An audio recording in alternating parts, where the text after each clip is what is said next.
शान्तये शान्तपावनमचिन्त्य वैभवं तं नरं वपुषि कुञ्जरं मुखे मन्महे किमपि तुन्दिलं महः शरणं करवाणि शर्मदं ते चरणं वाणि चराचरोपजीव्यं करुणामसृणैः कटाक्षपातैः कुरु माम् अम्बकृतार्थसार्थवाहम् शारदा शारदाम्भोजवदना वदनाम्बुजे सर्वदा सर्वदास्माकं सन्निधिः सन्निधिं क्रियात् विमलपटी कमलकुटी पुस्तकरुद्राक्षसस्तहस्तपुटी कामाक्षि पक्ष्मलाक्षी कलितविपञ्ची विभासि वैरिञ्ची वागर्थाविव सम्पृक्तौ वागर्थप्रतिपत्तये जगतः पितरौ वन्दे पार्वती परमेश्वरौ गुरवे सर्वलोकानां भिषजे भवरोगिणां निधये सर्वविद्यानां दक्षिणामूर्तये नमः नारायणसमारम्भां व्यासशङ्करमध्यमाम् अस्मदाचार्यपर्यन्तां वन्दे गुरुपरम्पराम् नारायणं नमस्कृत्य नरं चैव नरोत्तमं देवीं सरस्वतीं व्यासं ततो जयमुदीरयेत् श्रीकाళहस्तीश्वरं वरवायुलिङ्गं चिद्गुहाभ्यन्तरं सृच्यन्तवेद्यं ज्ञानप्रसूनाम्बिकामनोनायकं दाक्षिण्यमूर्तिम् अनघं सदा भजे दाक्षिण्यमूर्तिं तमहं सदा भजे शिवाय गुरवे नमः शिवाय गुरवे नमः शिवाय गुरवे नमः श्रीमात्रे नमः श्रीमात्रे नमः श्रीमात्रे नमः श्रीविष्णुरूपाय नमः शिवाय श्रीविष्णुरूपाय नमः शिवाय श्रीविष्णुरूपाय नमः शिवाय नमो महद्भ्यो ऋषिभ्यो गुरुभ्यो नमः श्री ज्ञानप्रसूनांबिका समेत श्रीकाళहस्तीश्वराय नमः సాంబశివమయమైన సభా సదస్సుకి సవనీయ నమస్సులు సమర్పణ చేసుకుంటూ నిశ్చింత చారిటబుల్ ట్రస్ట్ వారు అలాగే ఇక్కడ ఉన్నటువంటి వెల్ఫేర్ ఆఫీసర్స్ వెల్ఫేర్ అసోసియేషన్ వాళ్ళు గతంలో అనేక కార్యక్రమాలు ప్రవచన కార్యక్రమాలు నాచే నిర్వహింపజేశారు. వాటి కొనసాగింపే ఇది. మొదట్లో చిదంబర వైభవాన్ని మనం చెప్పుకున్నాం. ఆ తర్వాత అగ్నిలింగం గురించి చెప్పుకున్నాం, అరుణాచలం. ఇప్పుడు మనకి వాయులింగం గురించి చెప్పుకుంటున్నాం. అయితే పంచభూతాల వరుస అటు ఇటు అయినప్పటికీ కూడా మనం మాత్రం పంచభూత లింగాల గురించి చెప్పుకోవాలి అని ఈ నిశ్చింత చారిటబుల్ ట్రస్ట్ నిర్వాహకులైన శ్రీపా సత్యనారాయణ గారు అలాగే గిరిజాంబ గారు వీళ్ళందరూ కోరుకున్నారు. ఇప్పుడు కాళహస్తియుడి గురించి చెప్పమన్నారు. కాళహస్తీశ్వరుడి గురించి చెప్పాలి అంటే మాత్రం తెలుగువారికి ఒకవేళ సాహిత్యంతో పరిచయం ఉన్న కాస్త తెలుగువారికి గుర్తొచ్చే మహానుభావుడు ధూర్జటి మహాకవి. అయితే ఇక్కడ చెప్పేది కేవలం ధూర్జటి మహాకవి రచించిన గ్రంథం మాత్రమే ఇక్కడ చెప్పడం లేదు. కాళహస్తి గురించి ఎక్కడెక్కడుందో స్మరించుకుంటూ వాటిలో ఉన్న సారాన్ని కూడా చెప్పుకునే ప్రయత్నం చేస్తున్నాం. కానీ కాళహస్తీశ్వర వైభవమే ఇక్కడ చెప్పడం జరుగుతుంది. ఇక్కడ దీనికి ధూర్జటి గారిని ఆధారంగా తీసుకుంటూ ఇతరత్ర మనకు ప్రామాణిక గ్రంథములు ఏవైతే ఉన్నాయో వాటిలో ముఖ్యాంశములు కూడా చెప్పుకుని కాళహస్తి స్వరూపాన్ని మనం ఆవిష్కరించుకోబోతున్నాం.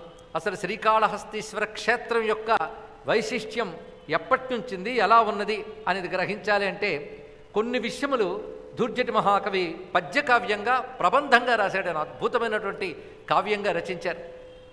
అందుకే తెలుగు సాహిత్యంలో దుర్జటి స్థానం చాలా విశేషమైనది. పైగా కృష్ణదేవరాయల యొక్క అష్టదిగ్గజాల్లో ఒకడుగా దుర్జటి మహాకవిని మనం పేర్కొంటూ ఉంటాం. చాలామంది కృష్ణదేవరాయల ఆస్థానంలో కవుల గురించి మీకు తెలుసు. అల్లసాని పెద్దన గారు, అదేవిధంగా నంది తిమ్మన, తెనాలి రామకృష్ణ కవి, ఇక దుర్జటి మహాకవి, ఇలా కొంతమంది ఉన్నారు. అందుకని ఆంధ్రభోజుడు అని పిలిచారు. దుర్జటి కృష్ణదేవరాయల కాలంలో ఆయన ఆస్థానంలో ఉన్నవాడు అనడానికి అనేక ఆధారాలు మనకున్నాయి. కానీ రచించిన పుస్తకాలు రెండు ఎక్కువ ప్రసిద్ధి, రెండే రచించారు కూడా ఆయన. ఒకటి శ్రీ కాళహస్తి మాహాత్మ్యం, రెండవది కాళహస్తీశ్వర శతకం. ఈ కాళహస్తీశ్వర శతకం ఒకప్పుడు తెలుగు వచ్చిన వాళ్ళకి వచ్చు, ఇప్పుడు ఆయన రాశాడని కూడా ఎంతమంది తెలుగు వాళ్ళకి తెలుసు, పెద్దవాళ్ళకి బహుశా కాస్త గుర్తు రావచ్చు. రమ్యమైన పద్యాలు రచించారు. అప్పట్లో దాశరథి శతకం ఒకటి, అయితే సుమతి శతకం, వేమన శతకం ఎలాగో నీతి శతకాలు, కానీ భగవత్స్తుతి శతకాలు మాత్రం ప్రసిద్ధిగా దాశరథి శతకం ఒకటి, శ్రీ కాళహస్తీశ్వర శతకం ఒకటి తెలుగు వారికి బాగా ప్రసిద్ధిగా ప్రధానంగా ఉండేది. పైగా అందులో గొప్ప విశేషాలు ఏంటంటే, ఒకవైపు కాళహస్తీశ్వరునిపై భక్తి చెప్పడం మాత్రమే కాకుండా లోకరీతులు చాలా చక్కగా ఆయన అందించారు. కొన్ని శ్లోకములు ఇవాళ ప్రారంభంలో స్వాగత వచనాలు పలుకుతూ ఉన్నటువంటి వారు కూడా పద్యాలు ఒకటి రెండు ఇక్కడ ఉటంకించడం జరిగింది. అంత ప్రసిద్ధి కాళహస్తీశ్వర శతకం. శ్రీ కాళహస్తీశ్వర అని మకుటంతో రచించారు. ఈ మకుటంతో రచన సామాన్యమైన విషయం కాదు. ఎందుకంటే శ్రీకాళహస్తీశ్వర అని చెప్పినప్పుడు యతిస్థానంలో శ్రీ వస్తుంది కనుక అక్కడ మొదలుపెట్టే అక్షరాల్లో సకారం, శకారం, చకారం, రకారం కూడా వాడుకోవచ్చు. అది ఈ శబ్దంతో కలిసి ఉండాలి, ఈ కారంతో. అలా రచించడం అంటే చిన్న విషయం కాదు. ఎంత అద్భుతమైన శతకము ఇది, చదివితే తెలుస్తుంది. అయితే అందులో కాళహస్తీశ్వర మాహాత్మ్యం కొన్ని చోట్లే కనబడుతుంది, మిగిలినంతా కూడా లోకరీతులు, జీవుని వేదన, ఈశ్వరునికి నివేదన గోచరిస్తాయి. అద్భుతమైన శతకం. దాని గురించి చెప్పుకోవాలన్నా కొన్ని రోజులు ప్రవచనంగా చెప్పుకోవచ్చు, అంత ఉన్నది. రెండవది శ్రీ కాళహస్తి మాహాత్మ్యం. ఇది ప్రబంధంగా రచించారు.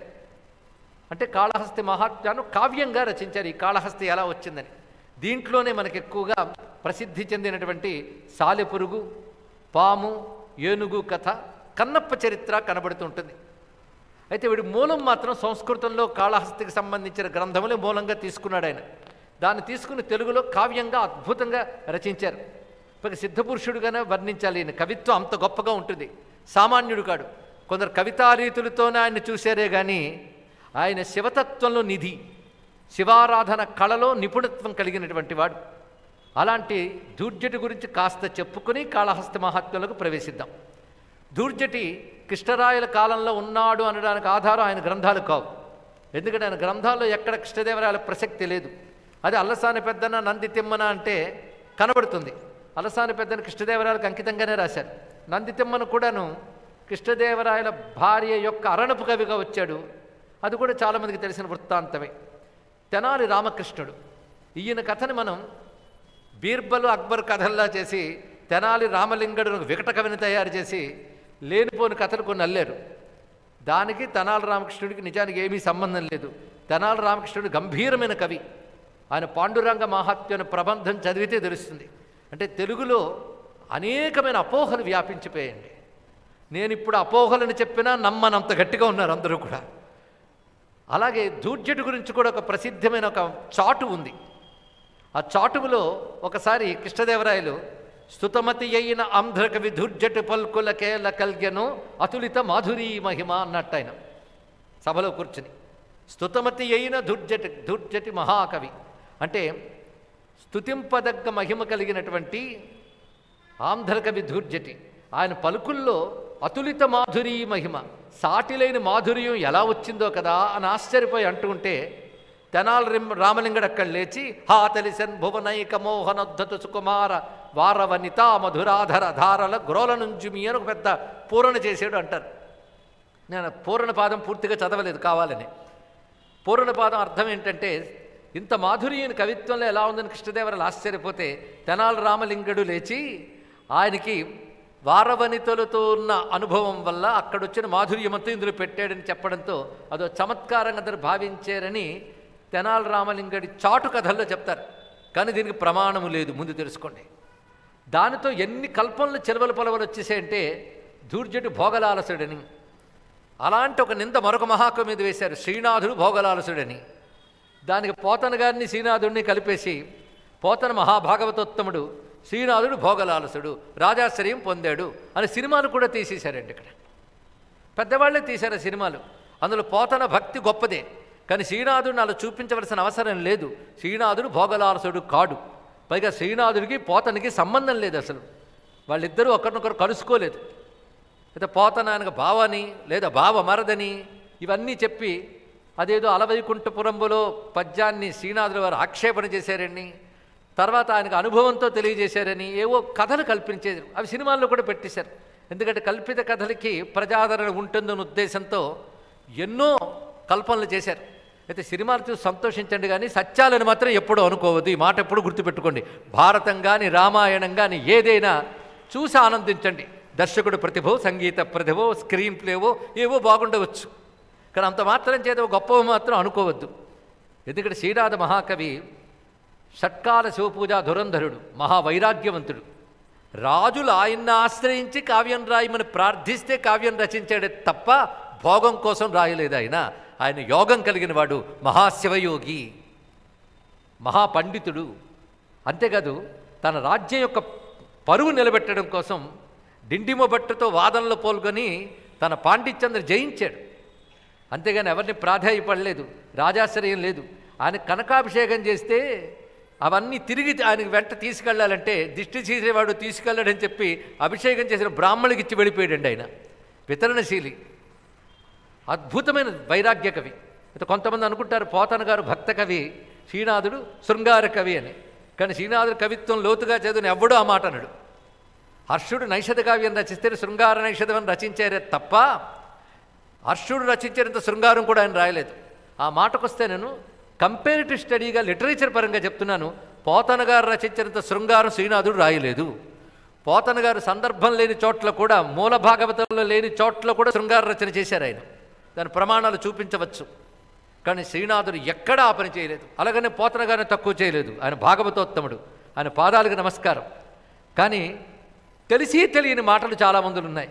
ఆయన పుస్తకం ఈయన పుస్తకం రెండు చదవకుండానే అభిప్రాయాలు ఏర్పాటు చేసుకుంటారు. అందులో ప్రజలు ఉన్నారే, వాళ్ళు ఏవి చదవకుండానే అభిప్రాయాలు ఏర్పాటు చేసుకుని వాళ్ళు ఎక్కువైపోయారు. ఎక్కడో సాహిత్యం పరిశోధించమే ఇలాంటివి చెప్పామనుకోండి, ఇవి చూసేవాళ్ళు తక్కువ, ప్రచారం చేసేవాళ్ళు తక్కువ, వ్యూవర్సే తక్కువ. కనుక సత్యం తక్కువే ప్రచారం అవుతుంది, అసత్యం ఎక్కువే ప్రచారం అవుతుంది తెలుస్తుంది మనకి. కానీ తెలుసుకోవాల్సిన విషయం ఉన్నది ఇక్కడ. కనుక పోతన గారు గొప్పవారే, కానీ శ్రీనాథుడు తక్కువ కాడు. ఈ మాట ఎందుకు చెప్పాల్సి వచ్చిందంటే శ్రీనాథుడితో సమానంగా ధూర్జటిని కూడా ఆ విధంగా చెప్పడం జరుగుతుంది ఈ పూరణల వల్ల. కానీ నిజానికి స్తుతమతి అయిన ఆంధ్రకవి ధూర్జటి పల్కులకేల కలిగిన అనే మాట కృష్ణదేవరాయలు అన్నాడని ఎవరన్నారు కూడా చెప్పుకుందాం. ధూర్జటి ఇంటి పేరు ఏమిటో ఎవరికి తెలియదు. అల్లసాని వారి ఇంటి పేరు తెలుసు, ఆయన పెద్దన గారు ఇంటి పేరు అల్లసాని. ఇక పోతన గారి ఇంటి పేరంటే ఊరి పేరే బమ్మెర. అది ఇంటి పేరా ఊరి పేరా మనకు తెలియదు. అసలు ఇంటి పేర్లు మొదట ఉండేవోలేవో తెలియదు. నన్నయ్య గారి ఇంటి పేరు ఎవరికి తెలియదు, తిక్కన గారి ఇంటి పేరు ఎవరికి తెలియదు, అవునా లేదా? కానీ ఇంటి పేర్లు అప్పుడు ఉండేవోలేవో తెలియదు. ధూర్జటి గారి ఇంటి పేరు తెలియదు, కానీ ధూర్జటి తర్వాత వంశం వాళ్ళకి ధూర్జటి గారి పేరు ఇంటి పేరు అయింది. అంటే అంత ప్రసిద్ధి చెందాడనమాట ఆయన. ధూర్జటి మనుమడు కుమార ధూర్జటి అని కవి ఉన్నాడు. అవి ఇప్పటికే లభిస్తున్న గ్రంథాలు. కుమార ధూర్జటి అనే కవి, ఆ కవి చెప్తాడు, నాకు పెదతాత ధూర్జటి అని రాశాడు. ఆయన స్వయంగా రాసుకున్నాడు, నా పెదతాత ధూర్జటి. అంటే ఈ కుమార ధూర్జటి అనే ఆయనకు ధూర్జటి పేరు కలిపారంటే అర్థం ఏంటి? పెదతాత పేరు ఆయన తన ఇంటి పేరుగాను తనకు ఉపనామంగాను కలుపుకున్నాడు ఆయన. ఆ కుమార ధూర్జటి అని ఆయన కృష్ణరాయ విజయం అనే ప్రబంధం రాశాడు. కృష్ణరాయ విజయం అంటే మనకు స్పష్టంగా తెలుస్తుంది. కృష్ణదేవరాయల గురించి ఆయన ప్రబంధం రాశాడు. ఎవరు? కుమార ధూర్జటి.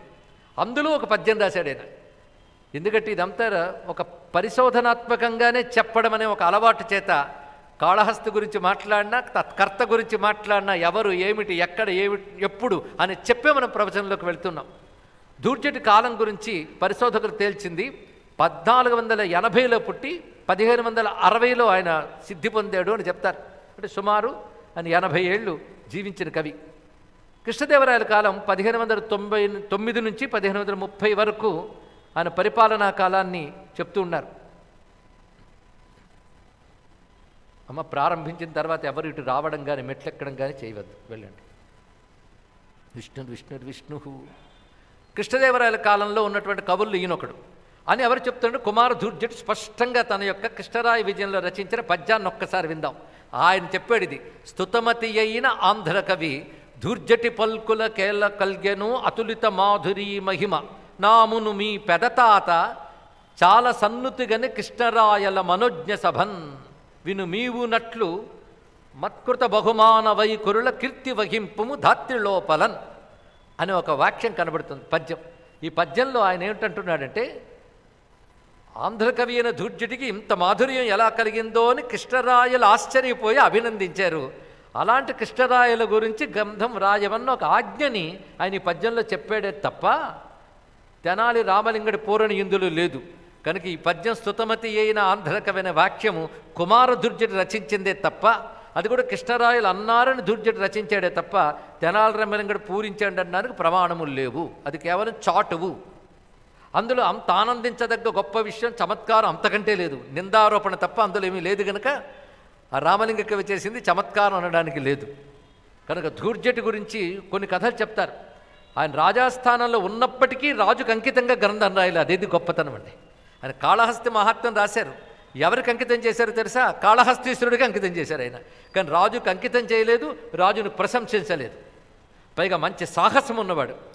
రాజాస్థానంలో ఉంటూనే కాళహస్తీశ్వర శతకంలో రాజుల్ మత్తులు వారి సేవ నరకప్రాయంబు వారిచ్చు అంభోయాన చతురి తురంగయాన చతురి అంటూ ఇవి ఆత్మవ్యధా బీజంబుల్ తదపేక్ష చాలు జ్ఞానలక్ష్మీ జాగ్రత్త పరిణామము దయతో శ్రీకాళహస్తీశ్వర అని చెప్పారు.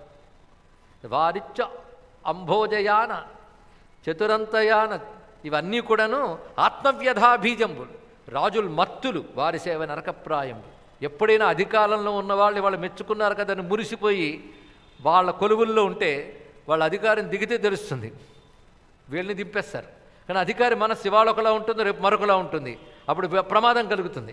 ఎందుకంటే మత్తులు వాళ్ళకి అధికార మత్తత ఉంటుంది అని గొప్పగా చెప్పాడు ఆయన. రాజుల్ మత్తులు వారి సేవ నరకప్రాయం తదపేక్ష చాలు.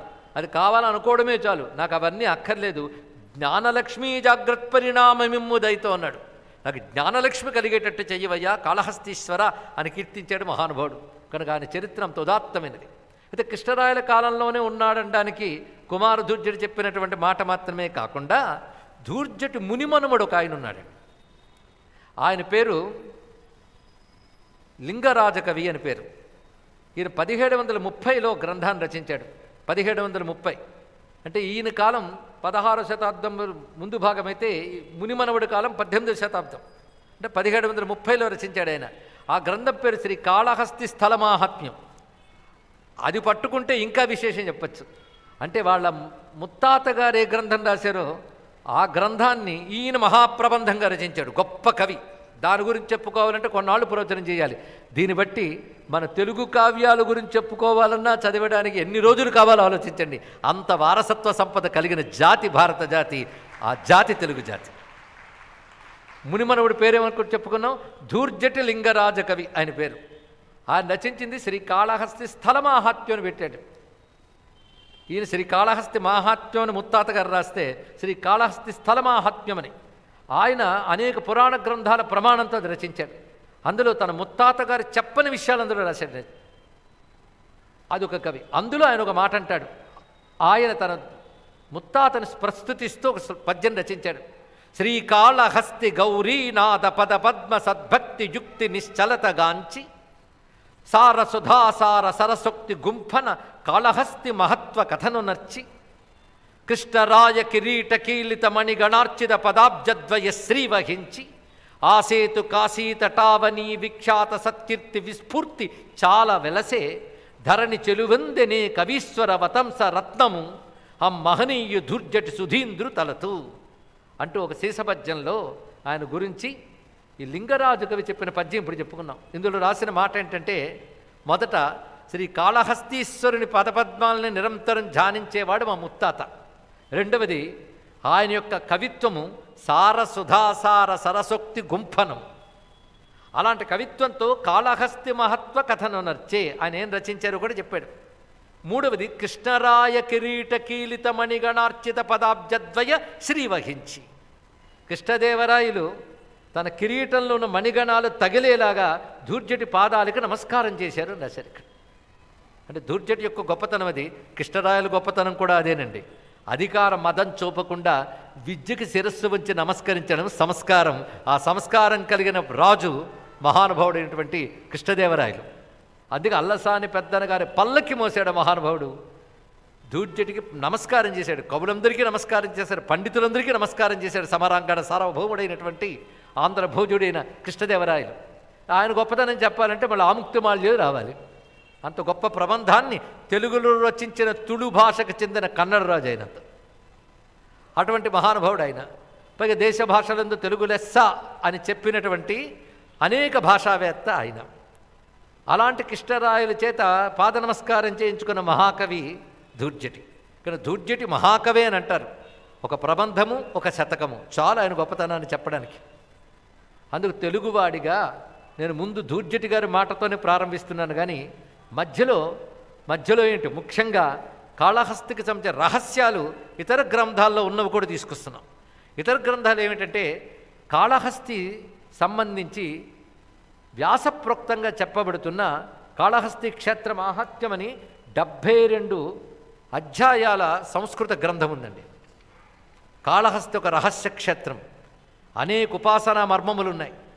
అక్కడ సంప్రదాయబద్ధంగా ఉన్నటువంటి వారికి రహస్యాలు తెలుసు. అక్కడ సంప్రదాయంగా ఉన్నవారు భరద్వాజ మహర్షి యొక్క అనుయాయులు. ఆ వంశీకులు నేటికి ఇక్కడ ముఖ్యంగా అమ్మవారి అర్చనలో వాళ్ళే ఉంటారండి.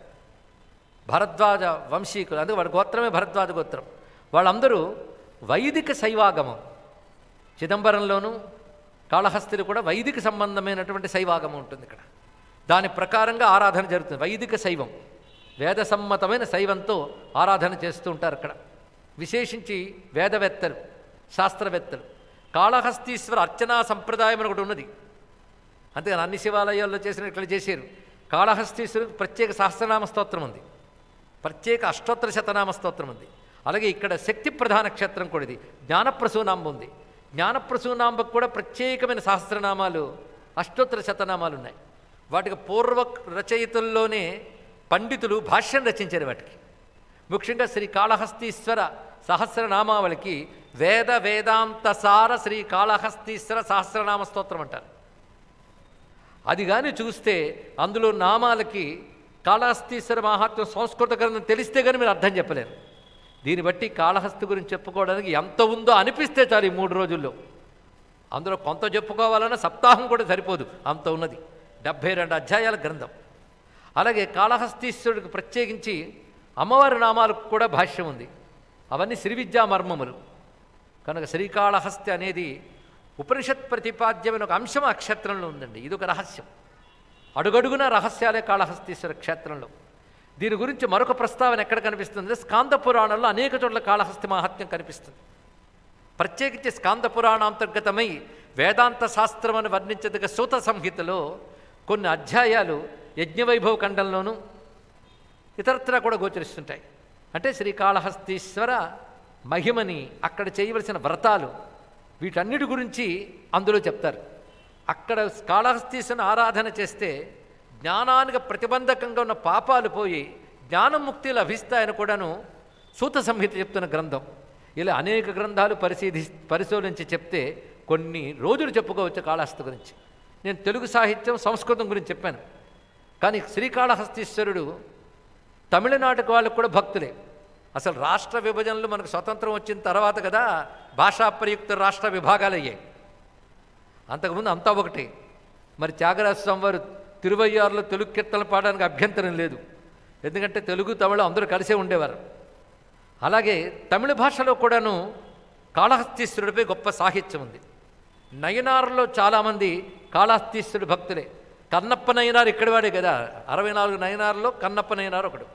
అంతేకాదు జ్ఞాన సంబంధుడు, సుందరారు, అప్పర్, ఈ ముగ్గురు కూడా కాళహస్తీశ్వరుని సేవించుకున్న వాళ్ళే, ఆయనపై వర్ణనలు చేసుకున్నవారే. నలుగురని వాళ్ళ ముగ్గురు గురించి చెప్తూ మాణిక్యవాచకుడు, ఈయన చిదంబర క్షేత్రవాసి, కానీ ఆయన కూడా కాళహస్తీశ్వరుడు గురించి ప్రస్తావన చేశారు. ఎందుకంటే పంచభూతాల లింగాల్లో 4 క్షేత్రాలు తమిళంలో ఉన్నాయండి. ఇప్పుడు రాష్ట్ర విభజన అయిన తర్వాత ఒక్కటి మాత్రమే తెలుగు వాళ్ళకి దక్కింది. అయితే అంతా భారతదేశం అనే భావం ఉంది కనుక మనకేం అటువంటి విభేదమే లేదు. అరుణాచలం గురించి చెప్పుకున్నాం, ఒకసారి తిరువెంబావే గురించి చెప్పుకున్నాం, అవునా లేదా? అది అరుణాచలం గురించి చెప్పినట్టే. మాణిక్యవాచకుడు చిదంబరం కవి, ఆయన రచించాడు, అది చెప్పుకున్నాం మనం. తిరువెంబావై మనకు తమిళం తెలుగు బాధ ఏమీ లేదు, ఎందుకంటే మన శివుడే మన దేశమే. అందుకే అప్పుడు అరుణాచలం చెప్పుకున్నాం, చిదంబరం చెప్పుకున్నాం. ఇంకా చెప్పుకోవాల్సి ఉన్నాయేమో కాంచీ పృథ్వీలింగం, అగ్నిలింగం అరుణాచలం, జలలింగం తిరుచునాపల్లి జంబుకేశ్వరం, అది ఇంకా మనం చెప్పుకోలేదు. కానీ ఇక ఆకాశలింగం చిదంబరం, వాయులింగం శ్రీకాళహస్తి. అయినప్పటికీ ఒక్క ఇదే ఎందుకు మిగిలిపోయింది? తెలుగు నాటకి విభాగం జరిగినప్పుడు తిరుమల కూడా అలాగే మిగిలిపోయిందండి. తిరుమల కూడా పేరు అదే వాడతారు. శ్రీకాళహస్తికి కూడా తమిళంలో వారి పేరే ఉంది, వారి పేరు వేరే ఉంది తమిళ భాషలో. వాళ్ళు ఇప్పటికీ స్వామిపై భక్తులు ఉన్నారు, స్వామిపై రచనలు ఉన్నాయి తమిళంలో. ముఖ్యంగా నత్కీరుడు అనే మహాకవి తమిళంలో స్వామిపై అద్భుతమైన రచన చేశాడు. ఆ రచన శివుడు సంతోషించి శాపాన్ని కూడా తీశాడు అతనికి. అంత గొప్ప స్తోత్రం రచించాడు నత్కీరుడు రచించినటువంటి కాళహస్తీశ్వర రచన కానీ తీసుకుంటే అదొక వ్యాఖ్యానం ప్రవచనం చేయవచ్చు, అది తిరువెంబావే లాంటిది. ఇవంతా శ్రద్ధాళువులకి ఇంత వాంగ్మయం ఉందా కాళహస్తిపై అనిపిస్తే చాలు, నేను సంతోషిస్తాను. అంత వాంగ్మయం ఉంది. ముందు ఆ వాంగ్మయాన్ని పరిచయం చేస్తున్నాం. అయినా తెలుగు నాటకం ఎందుకు వచ్చేసిందా అని నేను ఆలోచన చేశాను. తిరుమల కానీ కాళహస్తి కానీ తెలుగు నాటకు రావడం కారణం, తిరుమలకి అన్నమాచార్యుల వారు కాళహస్తికి దూర్జటి వల్ల వాళ్ళిద్దరికీ తెలుగు అంటే అభిమానం ఉండి మేము తెలుగు రాష్ట్రాల్లో ఉండిపోతాం అన్నారు అనుకుంటాను. లేకపోతే దూర్జటి రచనల వల్ల కాళహస్తీశ్వరుడు మన దగ్గరైపోయాడండి. అంత గొప్ప రచన చేశాడు మహానుభావుడు. తెలుగు భాష ప్రియులం మనం. అయితే తెలుగు భాష బ్రతకాలన్నా, సాహిత్యం బ్రతకాలన్నా కళాశాలల్లో పాఠశాలల్లో కంటే ప్రవచనాల్లో బ్రతుకుతుందని చెప్పడాన్ని వెనక్కి తీయడం లేదు ఇక్కడ. లేకపోతే ప్రాచీన సాహిత్యాన్ని గౌరవించేటంత ఓపిక ఇప్పటి తెలుగు విద్యా వ్యవస్థకి ఎక్కడుందండి? అప్పుడు పద్యాలు చెప్తే ఏదో వేదవాక్యాలు వింటున్నట్టు వినే తెలుగు వాళ్ళు తయారయ్యారు. అంటే వేదాన్ని గౌరవించినట్లు నేను అన్నట్లే, అది అంత అర్థం కాదు, ఇది అంత అర్థం కానట్టు పరిస్థితులు ఉన్నారు. కానీ గౌరవం ఉంది, సంతోషం. అలాంటి అందమైన పద్యాలు రచించారు. మరి అతులిత మాధురి మహిమ అంటే తెలుసుకోవాలి కదండి. ఒకవైపు కాళహస్తి మహాత్మ్యం విడిచిపెట్టకుండా, మా దూర్జటి గారిని విడిచిపెట్టకుండా విషయంలోకి మనం నేరుగా ప్రవేశిస్తే, ముందు దూర్జటి గారు రచించినటువంటి ప్రార్థనా శ్లోకాన్ని ఇష్టదేవతా వందనం అది చేసుకుందాం. ఈయన ఎవరికి అంకితం చేశాడన్నాం? కాళహస్తీశ్వరుడు, శ్రీకాళహస్తీశ్వరుడు. ఒట్టి కాళహస్తి అనకూడదు మనం, అంటే శ్రీకాళహస్తి అనాలి, లేకపోతే పేరు మొక్కైపోతుంది. ఎందుకు అవుతుందో తర్వాత తెలుసుకుందాం. శ్రీకాళహస్తీశ్వర ఆయన శతకం కూడా అలాగే రాశాడు. ప్రబంధం కూడా శ్రీకాళహస్తి మాహాత్మ్యము అనే పేరుతోనే ఆయన రచించాడు. మొదటి పద్యంలో గొప్పతనం ఏం చూపించాడంటే, ప్రబంధమంతా చెప్పబోయే కథనంతట్టి ఒక్క పద్యంలో చూపిస్తాడు. అది ప్రతిభ. ఎప్పుడైనా సరే ప్రారంభం ఎలా ఉండాలంటే మంగళకరంగా ఉండాలి, దేవతా స్తుతితో ఉండాలి, వస్తు నిర్దేశం చేయాలి. వస్తు నిర్దేశం అంటే సబ్జెక్ట్ మ్యాటర్ని చెప్పాలి. ఇన్ని చేయగలగాలి. అన్నీ ఒక్క పద్యంలో చేశాడు దూర్జటి. ఇలా నేను పద్యం వ్యాఖ్యానిస్తే ఒక నెల రోజులు 40 రోజులు కేవలం దూర్జటి గారి పద్యంతోనే అవుతాయి. కానీ కొంతమేరకు చెప్పుకుందాం. నా శ్రీకాళహస్తి మాహాత్మ్యం ముఖ్యం, దానికి అంత అవసరం అంత తీసుకుందాం. శ్రీ విద్యానిధి అయి మహామహిమచే చెన్నై వశిష్టాజలూతావాతాసన సామజాటవిక గోత్రాదేవ నత్కీర రాజీవాక్షీయుగ యాదవాధిపులకున్ శ్రేయస్కరంబైన ఆర్యావామాంగము దివ్యలింగము మదీయాభీష్టముల్ సల్పెడిన్. ఇది మొదటి పద్యం. ఇది పెద్ద కఠినమైన వాక్యాలు ఏమీ లేవు. కొందరు పేర్లన్నీ కలిపి ఒక్క వాక్యంలో పెట్టాడు. అదే మనకి వశిష్టాజలూతావాతాసన సామజాటవిక గోత్రాదేవ నత్కీర రాజీవాక్షీయుగ యాదవాధిపులకున్ అన్న ఒక వాక్యంలో తాను చెప్పబోయే కథ ఎవరెవరిని ఉద్దేశించి చెప్తూనే చెప్పారు. ఇక్కడ శ్రీ విద్యానిధి అనే మాట చాలా అద్భుతమైన ప్రయోగం అండి. శ్రీ విద్యానిధి ఎవరు అంటే ఈశ్వరుడు. ఈశాన సర్వ విద్యానాం కదా, సర్వ విద్యలు ప్రభువు గనక అన్ని విద్యలకి నిధి.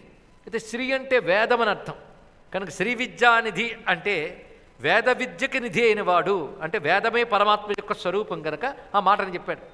అంతేకాదు ఈ దివ్యమైన శ్రీకాళహస్తి శ్రీ విద్యాక్షేత్రం కూడా, అందుకు శ్రీ విద్యానిధి అని 3 విధాలుగా అర్థం వచ్చేటట్టు పెట్టాడు మహానుభావుడు ఒక్క మొదటి పదంలోనే. మహామహిమచే చెన్నై, గొప్ప మహిమతేత ప్రకాశిస్తున్నవాడై వశిష్ఠ అజ, అజ అంటే బ్రహ్మదేవుడు, లూత, లూత అంటే సాలెపురుగు, వాతాశన అంటే సర్పము, సామజ అంటే ఏనుగు, ఆటవిక అంటే కన్నప్ప, గోత్రాదేవుడు అంటే బ్రాహ్మణుడు, నత్కీర, నత్కీరుడని మహాకవి, రాజీవాక్షీయుగ ఇద్దరు స్త్రీమూర్తులు, వాళ్ళ కథ కూడా ఇందులో ఉంటుంది. యాదవాధిపుగల్నుకున్ యాదవరాజు, వీళ్ళందరికీ కూడా శ్రేయస్సునిచ్చినటువంటి శ్రీకాళహస్తీశ్వర లింగము అన్నాడు ఇక్కడ. వీళ్ళందరికీ శ్రేయస్సునిచ్చింది శ్రీకాళహస్తి లింగం, అంటే వీళ్ళందరిని అనుగ్రహించింది. ఎలా అనుగ్రహించిందో ఈ ప్రబంధంలో కనబడుతుంది. వశిష్ఠుడు మొదలుకొని యాదవరాజు వరకు మొత్తం వీరందరి కథ ఈ ప్రబంధంలో చెప్పబోతున్నానన్న విషయం పద్యంలోనే చెప్పాడు మహానుభావుడు మొదట్లోనే. అదే ఆయన ప్రతిభండి ఇక్కడ. ఆ లింగం ఎలాంటిది అంటే ఆర్యావామాంగము. ఏ లింగములో సగభాగం అమ్మవారో ఆ లింగము నా కోరికలు నెరవేర్చుగాక అన్నాడు. అంటే శివుడు లింగ రూపంలో ఉన్న శక్తితోనే ఉంటాడు. అదే లింగం అంటే శివయోహ మేళనం లింగం అన్నారు. శివశక్తులు ఉభయుల యొక్క కలయిక స్వరూపమే లింగం. అందుకే ఆర్యావామాంగము. ఈ కాళహస్తి క్షేత్రం, శ్రీకాళహస్తి క్షేత్రం శివ ప్రాధాన్యం మాత్రమే కాకుండా శక్తి ప్రాధాన్యం కలిగినది అని నమస్కారం చేసుకుని తర్వాత ధ్యాన శ్లోకాలు వస్తాయి. కథలో ప్రవేశించిన కొంతసేపటికి మిగిలినటువంటి స్తోత్రములు చూసుకుందాం. కానీ ఇప్పుడు నేరుగా కథలోకి వెళుతున్నాం. కాళహస్తిపురం ఎలాంటిదో వర్ణిస్తూ అద్భుతమైన ఒక పద్యాన్ని ఇచ్చారు ఆయన.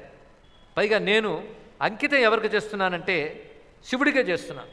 ఏమిటయ్యి అంతలో గొప్పవాళ్ళు ఉన్నారు కనుక శివుడికే ఎందుకు ఇస్తున్నాను, వాళ్ళు మిగిలిన వాళ్ళు కాదని అంటే ఆయన ఒక మాట అంటున్నాడు, తన ఎల్లా లఖిలైక మాత. మా శివుడు ఎలాంటి వాడు చూడండి.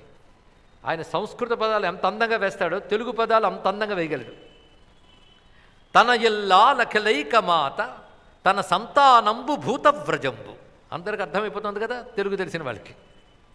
ఎవరి ఎల్లాలు సకల జగజ్జననో, ఎవరి సంతానము సమస్త ప్రాణులో, అనులాపంబులు వేదముల్, ఎవరి వాక్యములు వేదములో, తన విహారాగముల్ మౌని హృద్వనజంబుల్, ఎవడు విహరించే ఇళ్ళు మునుల హృదయములో, తన సేవకుల్ కమలజాత శ్రీధరుల్గా చలంగా. ఆయనకు సేవకులు ఎవరంటే బ్రహ్మాదేవతలు. అలాంటి దేవోత్తముడు కంటే గొప్పవాడు ఎవడు ఉంటాడు కృతి అందుకోవడానికి అన్నాడు. కానీ ఎంచుకున్నది సర్వేశ్వరుడు, విశ్వేశ్వరుడు, జగదీశ్వరుడు, మహేశ్వరుడు, పరమేశ్వరుడైన శ్రీ కాళహస్తీశ్వరుడిని ఎంచుకుంటున్నాను అంటే అందమైన పద్యం ఇచ్చాడు. తన ఎల్లా లఖలైక మాత తన సంతానంబు భూతవ్రజంబు అనులాపంబులు వేదముల్, తన విహారాగారముల్ మౌని హృద్వనజంబుల్, తన సేవకుల్ కమలజాత శ్రీధరుల్గా చలంగిన దేవోత్తము ఆ మహాత్ము తరమే కీర్తింపగా నేరికి. ఆయన్ని కీర్తించని ఎవరి వల్ల అవుతుందా అంటూ ఒక మాట అన్నాడు. ఇది అద్వైత భక్తి కలిగిన వాడు మాత్రం అనగలడు. ధూర్జటి కవిత్వంలో వేదాంతం ఎవడైనా రీసెర్చ్ చేస్తే అద్భుత విషయాలు బయటకు వస్తాయండి. ధూర్జటి కవిత్వంలో జ్యోతిషం, కొన్ని పద్యాలు జ్యోతిషాస్త్ర రహస్యాలు పెట్టాడు. ధూర్జటి కవిత్వంలో ఆనాటి తెలుగు ఆటలు, ఇలా ఎన్నైనా చేయొచ్చు. ధూర్జటి కవిత్వంలో తెలుగుతనం, ఇలా ఒక్కొక్క సబ్జెక్టు మీద రీసెర్చ్ చేసి అన్నీ కలిపి ఒక రీసెర్చ్ చేసినా గొప్పదేనండి. ఇక్కడ ఇప్పటివరకు చెయ్యలేదని నన్ను అన్నగాని కొందరు చేసుంటారు, ఇంకా చేయాల్సి ఉంది, అంత ఉన్నది. అందులో మాట అంటున్నాడు, నేను శివుడికే అంకితం చేస్తున్నాను. ఎందుకంటే ఈ శ్లోకం వేదాంతం రుచి తెలిసిన వాళ్ళకు బాగుంటుంది. వాగర్థంబులు శ్రోతృవక్తలు జగద్వంజుండు అద్వైత విద్యాగోష్ఠిన్ పరికింప నీశ్వరుడు కాదా, ప్రబంధాధిపత్యాగన్యార్హుడు వేరుకొండు కలడే. ఆ మాట లేలంచు చేతోగమ్యుండుగు కాళహస్తిపతి నాథుంగా సమర్థించితిన్. కాళహస్తిపతినే నా కృతిపతిగా సమర్థించాను. ఎందుకంటే వాక్ అర్థంబులు శ్రోతృవక్తలు జగద్వంజుండు అద్వైత విద్యాగోష్ఠిన్ పరికింప. శ్రోత వక్త ఎందరున్నారు? శ్రోతావక్త అంటే వినేవాడు, చెప్పేవాడు. వాక్కు అర్థము అవి రెండున్నాయి. వాగర్థాలు నిజానికి రెండు వేరు కావు. అలాగే శ్రోతావక్త అనేది కూడా వేరు కాదు. ఈశ్వరో గురురాత్మేతి మూర్తిభేద విభాగనే వ్యోమవత్ వ్యాప్త దేహాయ దక్షిణామూర్తయ్యే నమః అంటాం. శ్రోతావక్త ఇద్దరిని కనబడతారు కానీ ఇద్దరిలో ఉన్న విషయం మాత్రం జ్ఞానమేగా. ఉపాధి దృష్టితో భేదం కానీ విషయం దృష్టితో ఏకమే. ఇది అద్వైత విద్యతో చూస్తే అర్థమవుతుంది. కనుక ఉన్నది ఒకడే ఈశ్వరుడు, ఆ ఈశ్వరుడికే నేను అంకితంగా వ్రాసుకుంటున్నాను అని మొదటి చెప్పిన మహానుభావుడు. కాళహస్తిపురం ఎలా ఉంటుందో అద్భుతంగా వర్ణించాడు. కానీ సంస్కృత సమాస భూయిష్టం గనక అంత తేలిగ్గా అర్థం కాకపోయినా పద్యం వినడానికి బాగుంటుందండి.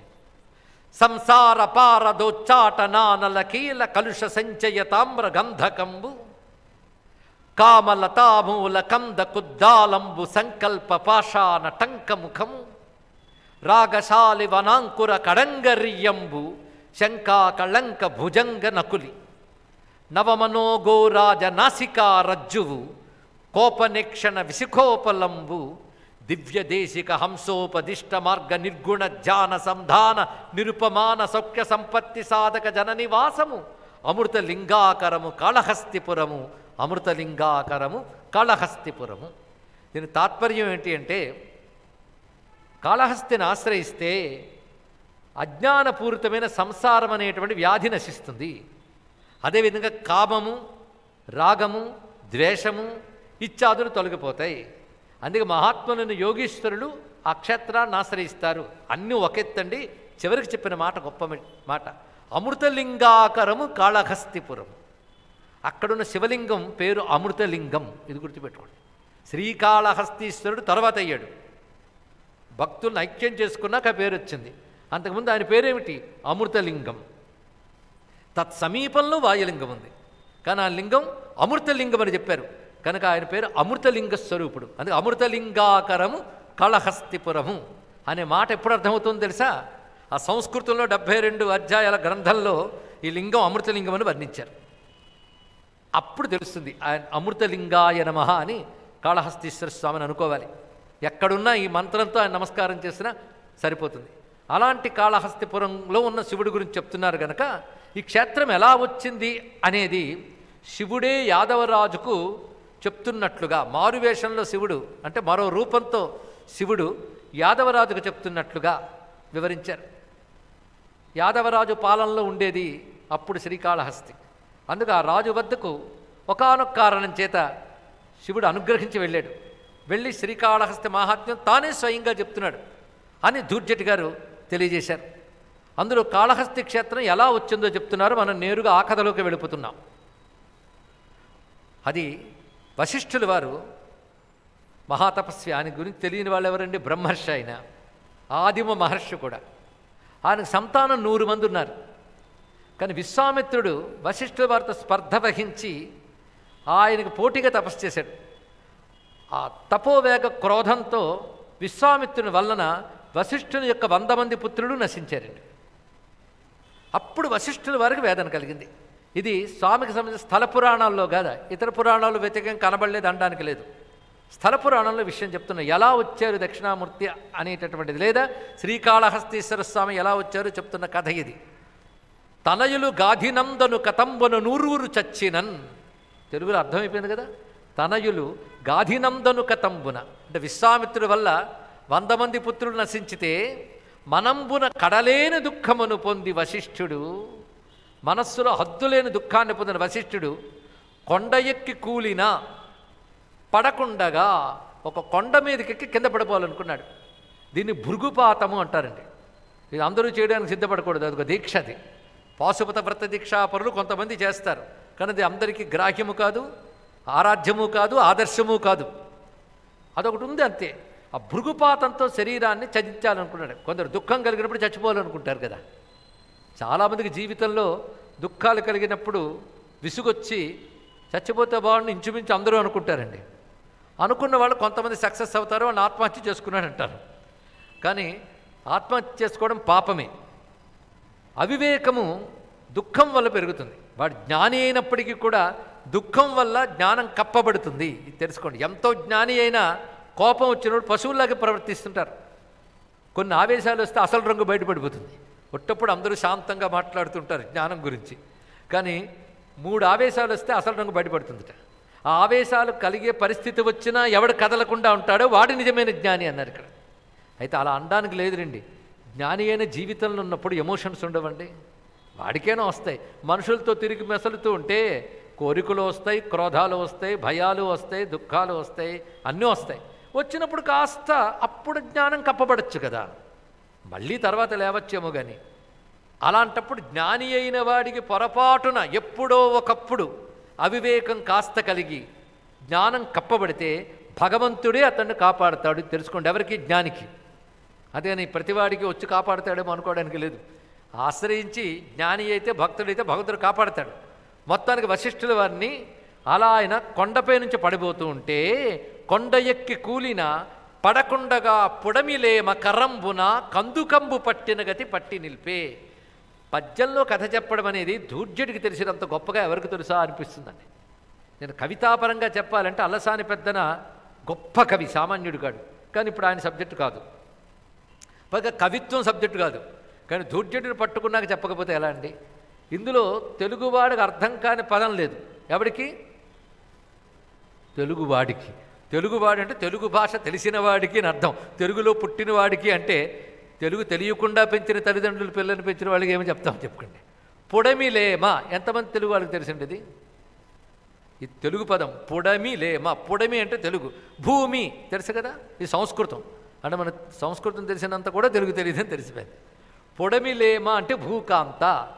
భూదేవి కందుకంబు పట్టిన గతి పట్టే, బంతి పట్టినట్టు పట్టుకుందట ఆయన్ని. కొండమించి కూలిపోతున్న వశిష్ఠుల వారిని బంతి పట్టుకున్నట్టు పట్టుకుని కూర్చోబెట్టింది. మునిడెందము కుందెడలింప ఇట్లనెన్. మునిడెందము కుందు ఎడలింప. ఆ మునికి కలిగిన హృదయ వేదన తొలగించేటట్లు చెప్తుంది. ఎంత అందమైన మాట్లాడుతుందో తెలుసా? ఓ వెర్రి, ఇలా పద్యం మొదలెట్టాడు. ఓ వెర్రి, ఇది అర్థమైంది అందరికీ. ఇంకా ఆ పదాలు మిగిలాయి. ఓ వెర్రి సుతులందరూ తెగిన అయ్యో దుఃఖివై ఈ గతిని చావన్ పుట్టువు తీరునే. ఏమి ప్రశ్న వేసాడండి తల్లి. ఓ వెర్రివాడా, పిల్లలు పోయిన చచ్చిపోతే జీవితం పోతుందా అంది. ఏమి ప్రశ్న ఇది! ఎవడికి వాడు వేసుకోవాలి. చచ్చిపోతే జీవితం పోదు, చచ్చిపోతే మళ్ళీ పుట్టాల్సి వస్తుంది. జీవితం అంటే ఒక పుట్టుక ఒక చావు మధ్యలో ఉండేది కాదు. పుట్టడం చావడం, చావడం పుట్టడం అంతా కలిపి జీవితం. అందుకే చర్విత చర్వణులైన వారికి చచ్చుచు పుట్టుచును మరలా అన్నారు గారు పోతన గారు. కనుక పుట్టడం చావడం, మళ్ళీ పుట్టడం, మళ్ళీ చావడం. ఇప్పుడు ఈ జన్మ, తర్వాత జన్మ ఏంటో తెలియదు, ముందు జన్మలు ఏంటో తెలియదు. తెలియకపోయినా రాక తప్పవు. చేసుకున్న కర్మలు బట్టి మళ్ళీ జన్మలు వస్తాయి. అందుకే ఇవి తెలుసుకుంటే ఏంటంటే ఈ జన్మలో వచ్చిన ఉపాధిగతమైన అహంకారం విడిచిపెట్టి దీన్ని మంచి పరికరంగా సాధనకు వినియోగించుకుంటారా అని చెప్పాడు. అంతేగాని ఈ దేహగతమైన అహంకారంతో నేను ఫలానా జాతిలో పుట్టా అని విర్రవేగడం, మగాడిగా పుట్టాను ఆడదానిగా పుట్టానని అనుకోవడం, ఇవన్నీ వ్యర్థం. ఇప్పుడు ఇది, తర్వాత ఏమిటో మనకు తెలియదు. ఇప్పుడు ఆరోగ్య జన్మ, ఇంకోరికి రోగ జన్మ, అది ఈ జన్మకి. తర్వాత ఏమిటో మనకు తెలియదు. ఇప్పుడు చేసుకున్న దాన్ని బట్టి తర్వాత జన్మల్లో మళ్ళీ లభిస్తుంది. అందుకే చచ్చిపోయినంత మాత్రాన్ని జీవితం పోదందా తల్లి, ఇది గుర్తుపెట్టుకోండి. అందులో ఆత్మహత్యగానే చేసుకుంటే నువ్వు ఇప్పుడు ఏ దుఃఖం తట్టుకోలేక చచ్చిపోదామనుకున్నావో ఆ దుఃఖం నీ కర్మానుభవం, అది ఎలాగో అనుభవించక తప్పదు. చచ్చిపోయినా వచ్చే జన్మలోకి వస్తుంది అది ఇక్కడ, అప్పుడు అనుభవించక తప్పదు. కానీ ఇప్పుడు ఆత్మహత్య చేసుకున్నావు కదా, ఈ పాపం కూడా తర్వాత జన్మలో అనుభవించవలసి వస్తుంది. ఇది తెలుసుకున్నాడు ఇక్కడ. అది మా నరకాలకు కూడా హేతు అవుతుంది. కనుక చచ్చిపోయినంత మాత్రాన జనన మరణాల నుంచి బయటపడలేరు. జనన మరణాల నుంచి బయటపడాలంటే మోక్షం వల్లనే బయటపడతారు. మోక్షం అనేది జ్ఞానం వల్లనే రావాలి. జ్ఞానం అనేది పరమాత్మ అనుగ్రహం వల్లనే రావాలి. 3 లింకులండి, మళ్ళీ జాగ్రత్తగా వినాలి. జ్ఞానాదేవై కైవల్యం, జ్ఞానం వల్లనే మోక్షం. మోక్షం జ్ఞానం వల్లనైతే జ్ఞానం ఈశ్వరుని కృప వల్ల లభించాలి ఇక్కడ. కానీ ఈశ్వరుని కృప వల్లే జ్ఞానం రావాలి. అందుకని ఎన్ని శాస్త్రాలు చదవండి, ఎన్ని మహావాక్యాలు కోట్ల కొలది మీరు ప్రవచనాలు చెప్పండి, మననం చేయండి, రాదు. ఈశ్వరుడు కృప ఉంటేనే మహావాక్యంలో జ్ఞానమైన హృదయానికి భాషిస్తుంది. ఇది తెలుసుకోవాలి ఇక్కడ. అదే ఉపనిషత్తులు చదివాను కనుక దేవుడి భక్తి మానేశారంటే మన భ్రష్టుడు అంటారే తప్ప మన జ్ఞాని ఎవడు అనడు. కానీ ఈశ్వరానుగ్రహం వలన జ్ఞానం లభిస్తుంది ఇక్కడ. ఇది తెలుసుకోవాల్సినది. కనుక నువ్వు నిజంగా నీకు జన్మ మీద కానీ వైరాగ్యం కలిగితే, ఎందుకంటే ఈ జన్మ అనుకుని చచ్చిపోయావు కదా, అంటే జన్మ మీద వైరాగ్యం కలిగిందా? వైరాగ్యం కలిగితే చావు పరిష్కారం కాదు, తపస్సు పరిష్కారం. ఇది తెలుసుకోండి ఇక్కడ. వైరాగ్యం కలిగితే తపస్సు చెయ్యు, మళ్ళీ జనన మరణలోకి పడకుండా చూసుకో. అలాగైతే దానికి ఉపాయం చెయ్యు. అందుకే మహానుభావులకి తెలియదండి వశిష్ఠుడిగా మాత్రం, ఋషులకే ఋషి అయినవాడు. అంటే ఎంత జ్ఞాని అయినా కామోద్రేకం, క్రోధోద్రేకం, దుఃఖోద్రేకం అని 3 ఉద్రేకాలు కలిగినప్పుడు అది పక్కకు పోతుంది. అందులో సందేహం లేదు. ఆ సమయంలో మరెవడైనా గొప్పవాడు వచ్చి ఎవరు నువ్వు ఏమిటి తెలియదా అంటే వాడికి మళ్ళీ బయటకు వస్తుంది. దీన్నే పరామర్శ అంటారు. పరామర్శ అంటే ఏడ్చేవాడితో పాటు ఏడవడం కాదు. వాడు ఏడుస్తున్నాడు దుఃఖం వల్ల, వాడికి జ్ఞానం కలిగించి వద్దామంటే వెళ్ళేవాడికి జ్ఞానం ఉండాలి కదా. కనుక పరామర్శ అనే శబ్దం సరిగ్గా వాడట్లేదు మనం. కండోలెన్స్ అనే దానికి పరామర్శ అనేది ట్రాన్స్లేషన్ కాదు, దానికి సానుభూతి అనేది కొంతవరకు సరిపోతుంది. ఇక్కడ పరామర్శ చేయగలిగే శక్తి ఎవరికి ఉందండి? ఎక్కడి నుంచి అయినా పదాలు వాడద్దు. అసలు ఏ పదాలు వాడడం లేదు, తెలుగే వాడట్లేదు, బాధలేదు. పరామర్శ అంటే పరమును ఆమర్శనము చేయాలి. ఏది ఉత్కృష్ట జ్ఞానమో దాన్ని ఒకసారి చెప్పాలి. ఇది ఎలా అంటే అద్దం మీద దుమ్ము పడితే దుమ్ము తీసేసి అద్దం బయట పెట్టినట్టుగా జ్ఞానికి ఉద్రేకం వల్ల వివేకం మరుగుపడితే మరుగు తొలగించడమే పరామర్శ. అలాంటి పరామర్శ చేశారు ఎవరిప్పుడు? భూదేవి చేసిందండి పరామర్శ. చేసి మంచి మాట, ఓ వెర్రి సుతులందరూ తెగిన అయ్యో దుఃఖివై ఈ గతిని చావన్ పుట్టుము తీరునే మనసులో సంసారమున్ రోసినన్. మనస్సులో నీకు సంసారం మీద వైరాగ్యం కలిగితే దేవోత్తంసము పార్వతీరమును భక్తిం కొల్విమి చేకూరు జీవన్ముక్తి. నీకు నిజంగా మనస్సులో వైరాగ్యం కలిగితే, ఎందుకంటే శ్మశాన వైరాగ్యం, ప్రసూతి వైరాగ్యం, పురాణ వైరాగ్యం అని వైరాగ్యాలు ఉంటాయి. ఒకసారి పురాణం వింటే వైరాగ్యం వస్తుంది, ఎప్పుడు వింటే. కొందరు పురాణం వింటే వైరాగ్యం కదా ఇంకేం వస్తుంది. పైగా అక్కడికే సెల్ ఫోన్లు తెచ్చుకొచ్చి విఐపీలం కదా అని మొదటి రోల్లో కూర్చుని మాటిమాటికి ఫోన్లో మాట్లాడుతూ కాళ్ళు ఊపుకునే వారికి అసలు వాళ్ళు రావడమే వ్యర్థము, పురాణం వినడం మరీ వ్యర్థము. ఇంకా వైరాగ్యం ఎక్కడ వస్తుంది వాళ్ళకి? కష్టం. అది పురాణ వైరాగ్యం అంటే అంత తేలిక కాదు. ఒకళ్ళు వింటే కలుగుతుంది, వింటే అప్పుడు కలుగుతుంది, పురాణం వినగానే అది పోతుంది, అంతే కదా. అంటే from 6:30 to 8, after that no వైరాగ్యం. అది పురాణ వైరాగ్యం అంట. అలాగే ఇంకా చాలా చెప్పారులేండి. అలాగే దుఃఖం కలిగినప్పుడు వైరాగ్యం వచ్చింది. నీకు అలాంటి వైరాగ్యం నిజంగా మనస్సులో కలిగితే సృష్టిలో నిత్యమేదో అనిత్యమేదో తెలుసుకో. అనిత్యం ఎప్పుడు దుఃఖభూయిష్టమే, ఇవాళ కాకపోతే మరొకప్పుడైనా. నిత్య వస్తువు పరమాత్మ, ఆయన ఆశ్రయించు, ఆయన కోసం తపస్సు చేయి వెళ్ళు అని ఎవరు చెప్పారు? భూదేవి. ఎవరిని కొలువాలి? దేవోత్తంసము పార్వతీరమణు భక్తిం గొల్వుమి చేకూరున్ జీవన్ముక్తి. దేవదేవుడైన పార్వతీరమణుడైన పరమేశ్వరుని కొలుచుకో, దాన్ని బట్టి నీకు జీవన్ముక్తి వస్తుంది అనగానే ఈయన బయలుదేరి వెళ్ళాడు. తపస్సు చేసుకోవడానికి అనువైన చోటు చూసుకున్నాడు. దాని పేరు గజారణ్యం. ఈ గజారణ్యం అనే చోటుకి వెళ్ళి తపోనిష్టలో కూర్చున్నాడు. ఆ హృదయంలో పరమేశ్వరుని పెట్టుకున్నాడు. అనేకంటే హృదయం పరమేశ్వరుడికి అర్పించాడు అన్నాడు. హృదయం ఒక కమలం లాంటిది. కమలంలో చాలా వాసనలు ఉంటాయి.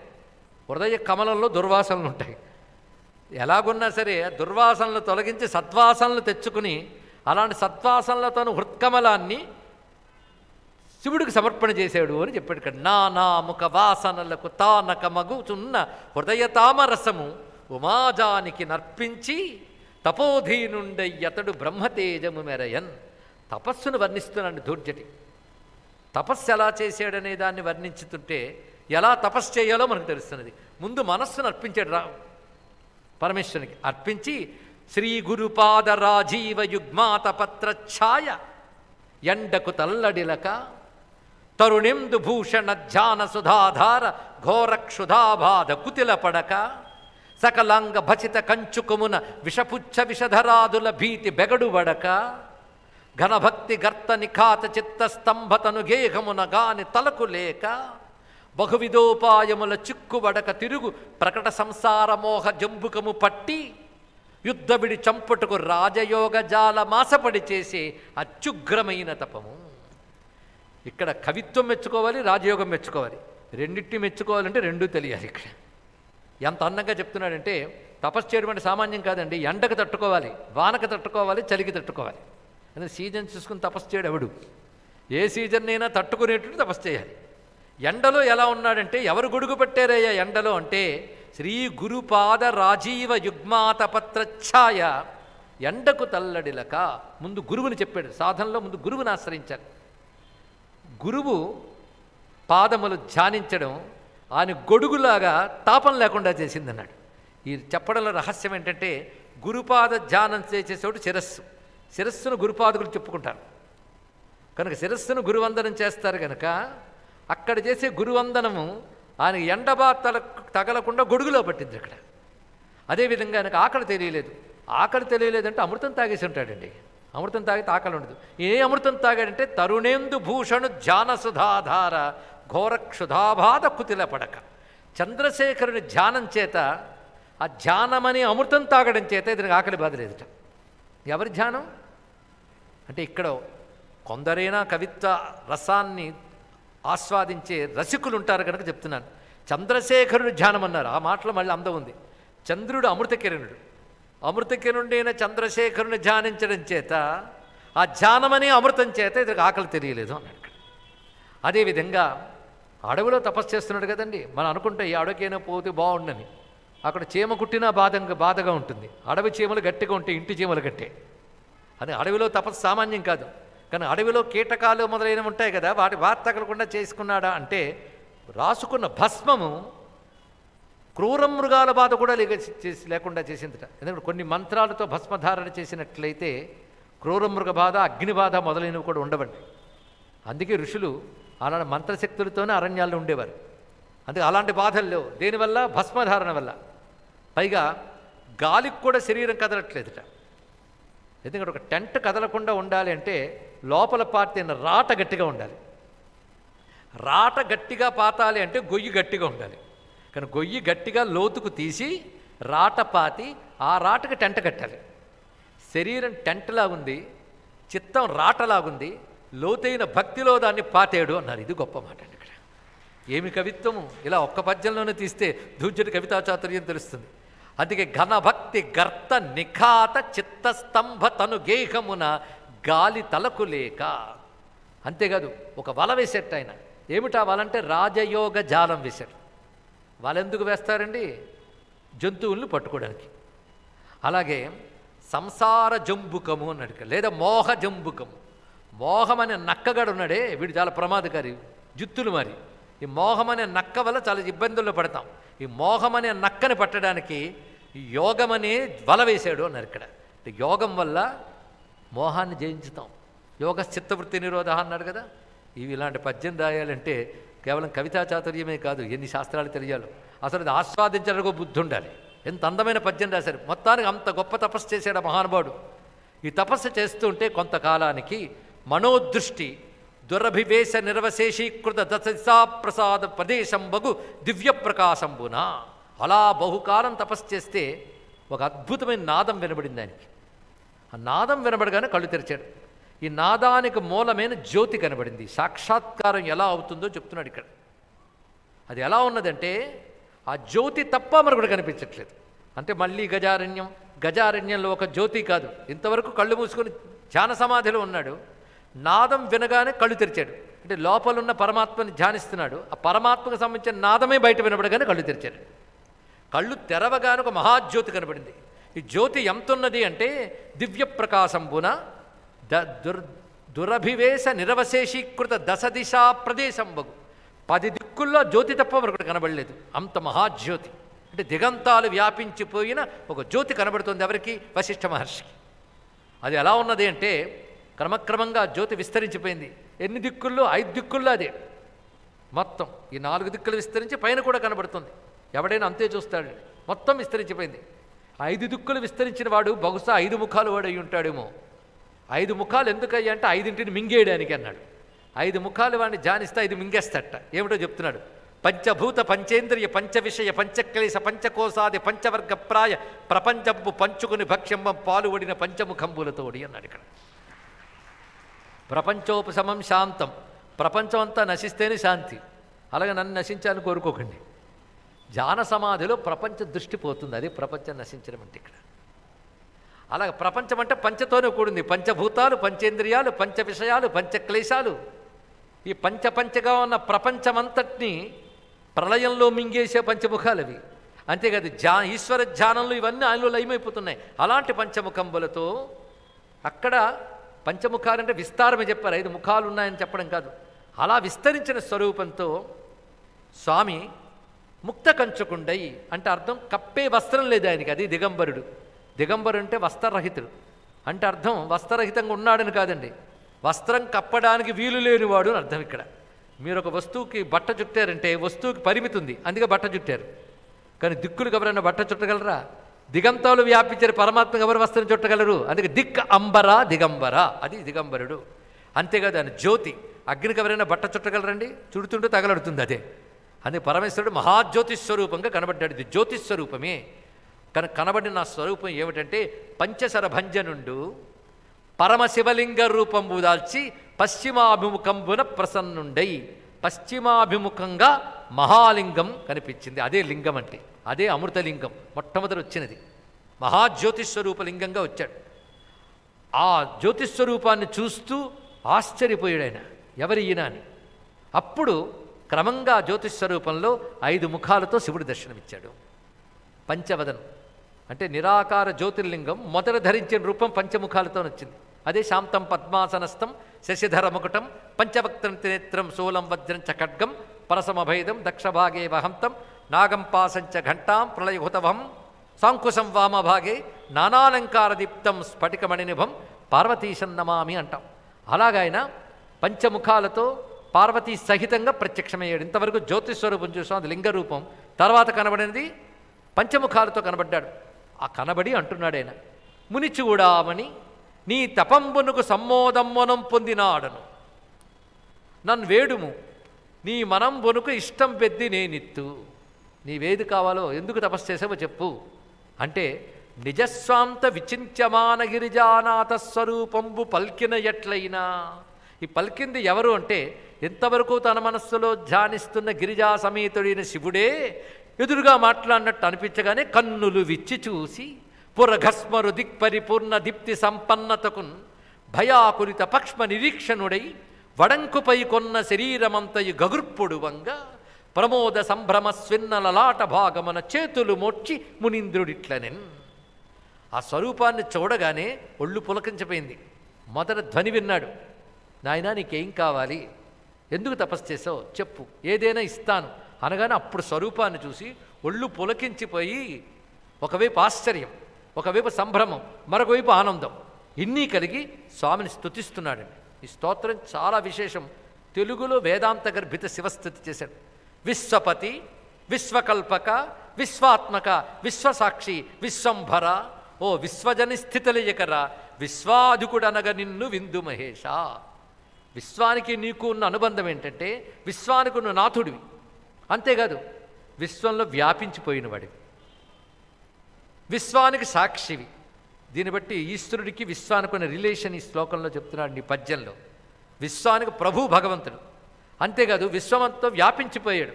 విశ్వంలో ఎవరికేది కావాలన్నా ఇచ్చేవాడు ఆయనే, అంతేకాదు విశ్వాన్ని సాక్షిగా గమనిస్తున్నాడు.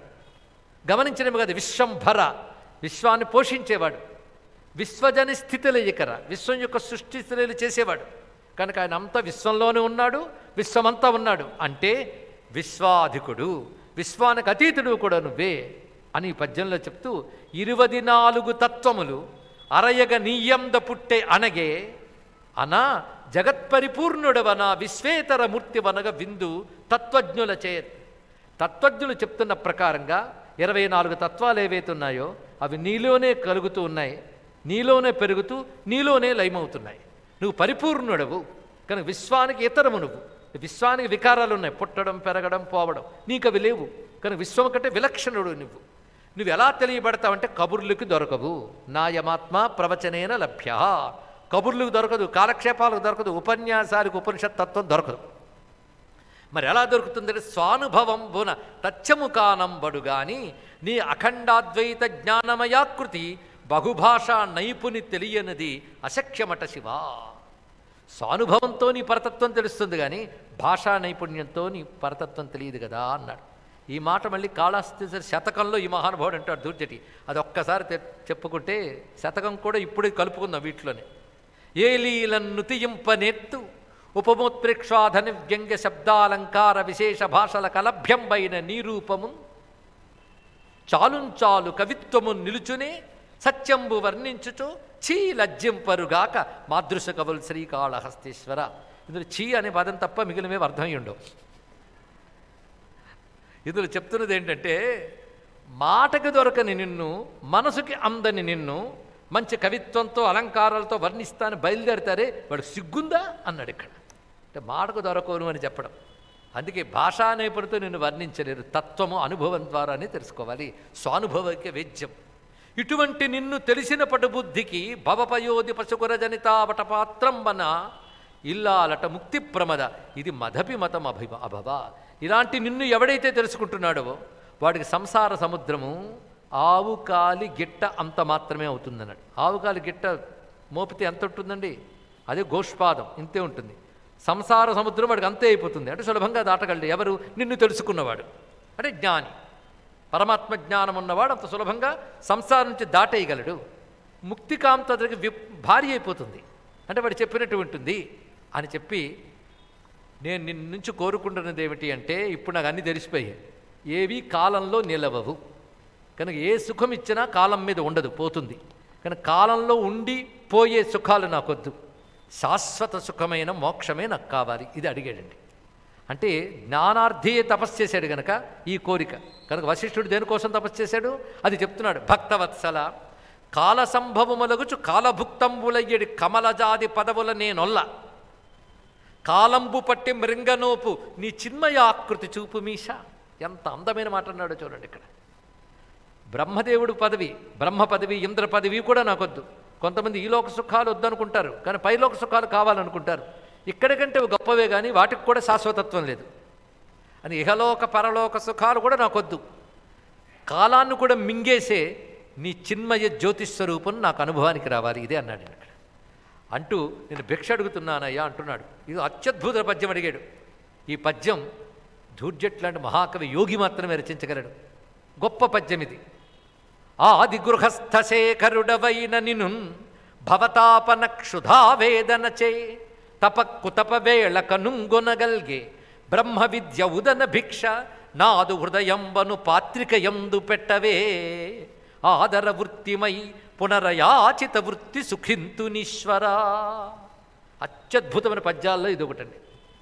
ఇది సంప్రదాయం తెలిసిన వాడు మాత్రమే రాయగలడు.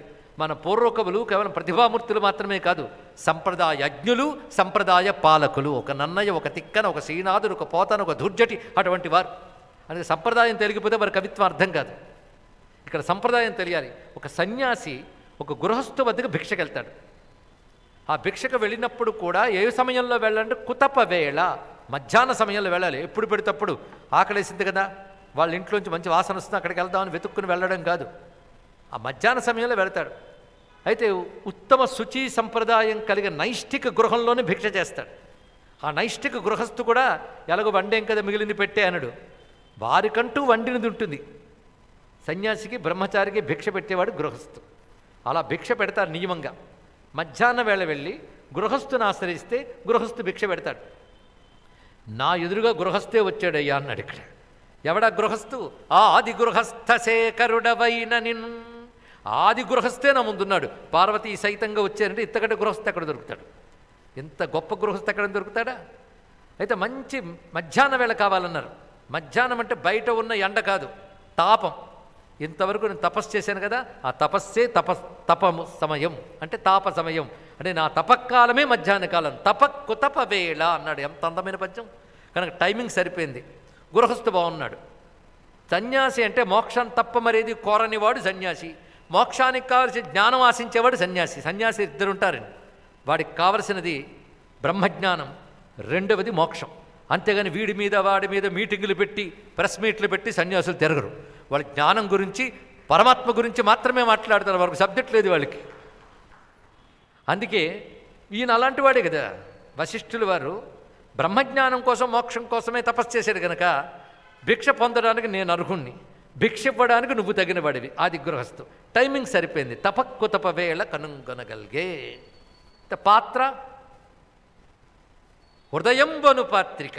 హృదయం అనే పాత్ర పెడుతున్నానయ్యా అన్నాడు. ఏ భిక్ష పెట్టాలో తెలుసా నువ్వు? బ్రహ్మ విద్యౌదన భిక్ష. బ్రహ్మజ్ఞానం అనే భిక్ష నా హృదయం అనే పాత్రలో పెట్టవయ్యా ఆది గృహస్థ శేఖర అని సంబోధించారు ఇక్కడ. ఇంత అందమైన పద్యం అండి ఇక్కడ. ఆది గృహస్థ శేఖరుడవైన నిను భవతాపన క్షుధావేదన చే. ఇది గొప్ప మాట. ఆకలి పుట్టినప్పుడే అన్నం. అందుకని టైం అయిపోయిందని గంట కొట్టినట్లు తినడం కాదు. గృహస్థుకు వేర్లండి, సన్యాసికి ఆకలి పుట్టిన సమయం అది. ఏం ఆకలో తెలుసా? ఎపిటైట్. ఆకలి అంటే ఎపిటైట్. కొందరు విందు భోజనానికి పిలిచేటప్పుడు ముందు ఎపిటైజర్ ఇస్తారు తెలుసా? ఎందుకంటే ఆకలి పుడితే వండిన పదార్థాలు జల్లు అవుతాయి. అది ఎపిటైజర్ ఇవ్వాలి. ఆకలి లేకపోతే అన్నం తిన్నాం. జిజ్ఞాస లేని వాడికి జ్ఞానం కూడా అంతే తెలుసుకోండి అన్నాడు. అది జిజ్ఞాస లేకుండా ఇవాళ ఈవినింగ్ ఎలాగో ఖాళీయే, నేను అక్కడ చల్లగాల్లో కూర్చొని కాలు ఊపుతూ వినేసి నిద్రపోతారన్న వాళ్ళకి అక్కర్లేదండి. ఇది ఇక్కడ ఆకలి ఉండాలి, ఎపిటైట్ ఉండాలి, భగవంతుడు కావాలనే తీవ్రమైన తపనే ఆకలి. అది ఉన్నవాడు మాత్రమే జ్ఞానానుకర్హుడు, ముక్తికర్హుడు, భక్తికర్హుడు. భగవంతుడు కావాలని తపన లేనప్పుడు ఎందుకండి కబుర్లన్నీ కూడా వ్యర్థం. నాకు అది ఉంది ఇప్పుడు. భవతాపన క్షుధావేదన చేయి. ఈ సంసారం అనేది ఒక వేదనాభరితం నాకు తెలిసిపోయింది. ఆ ఆకలి పుట్టింది ఇప్పుడు నాకు, నువ్వు కావాలని. అందుకు నాకు పెట్టవయ్యా అని అడిగాడు. అప్పుడు స్వామి ఓహో నీ కోరిక అది కదా అని అడిగాడు.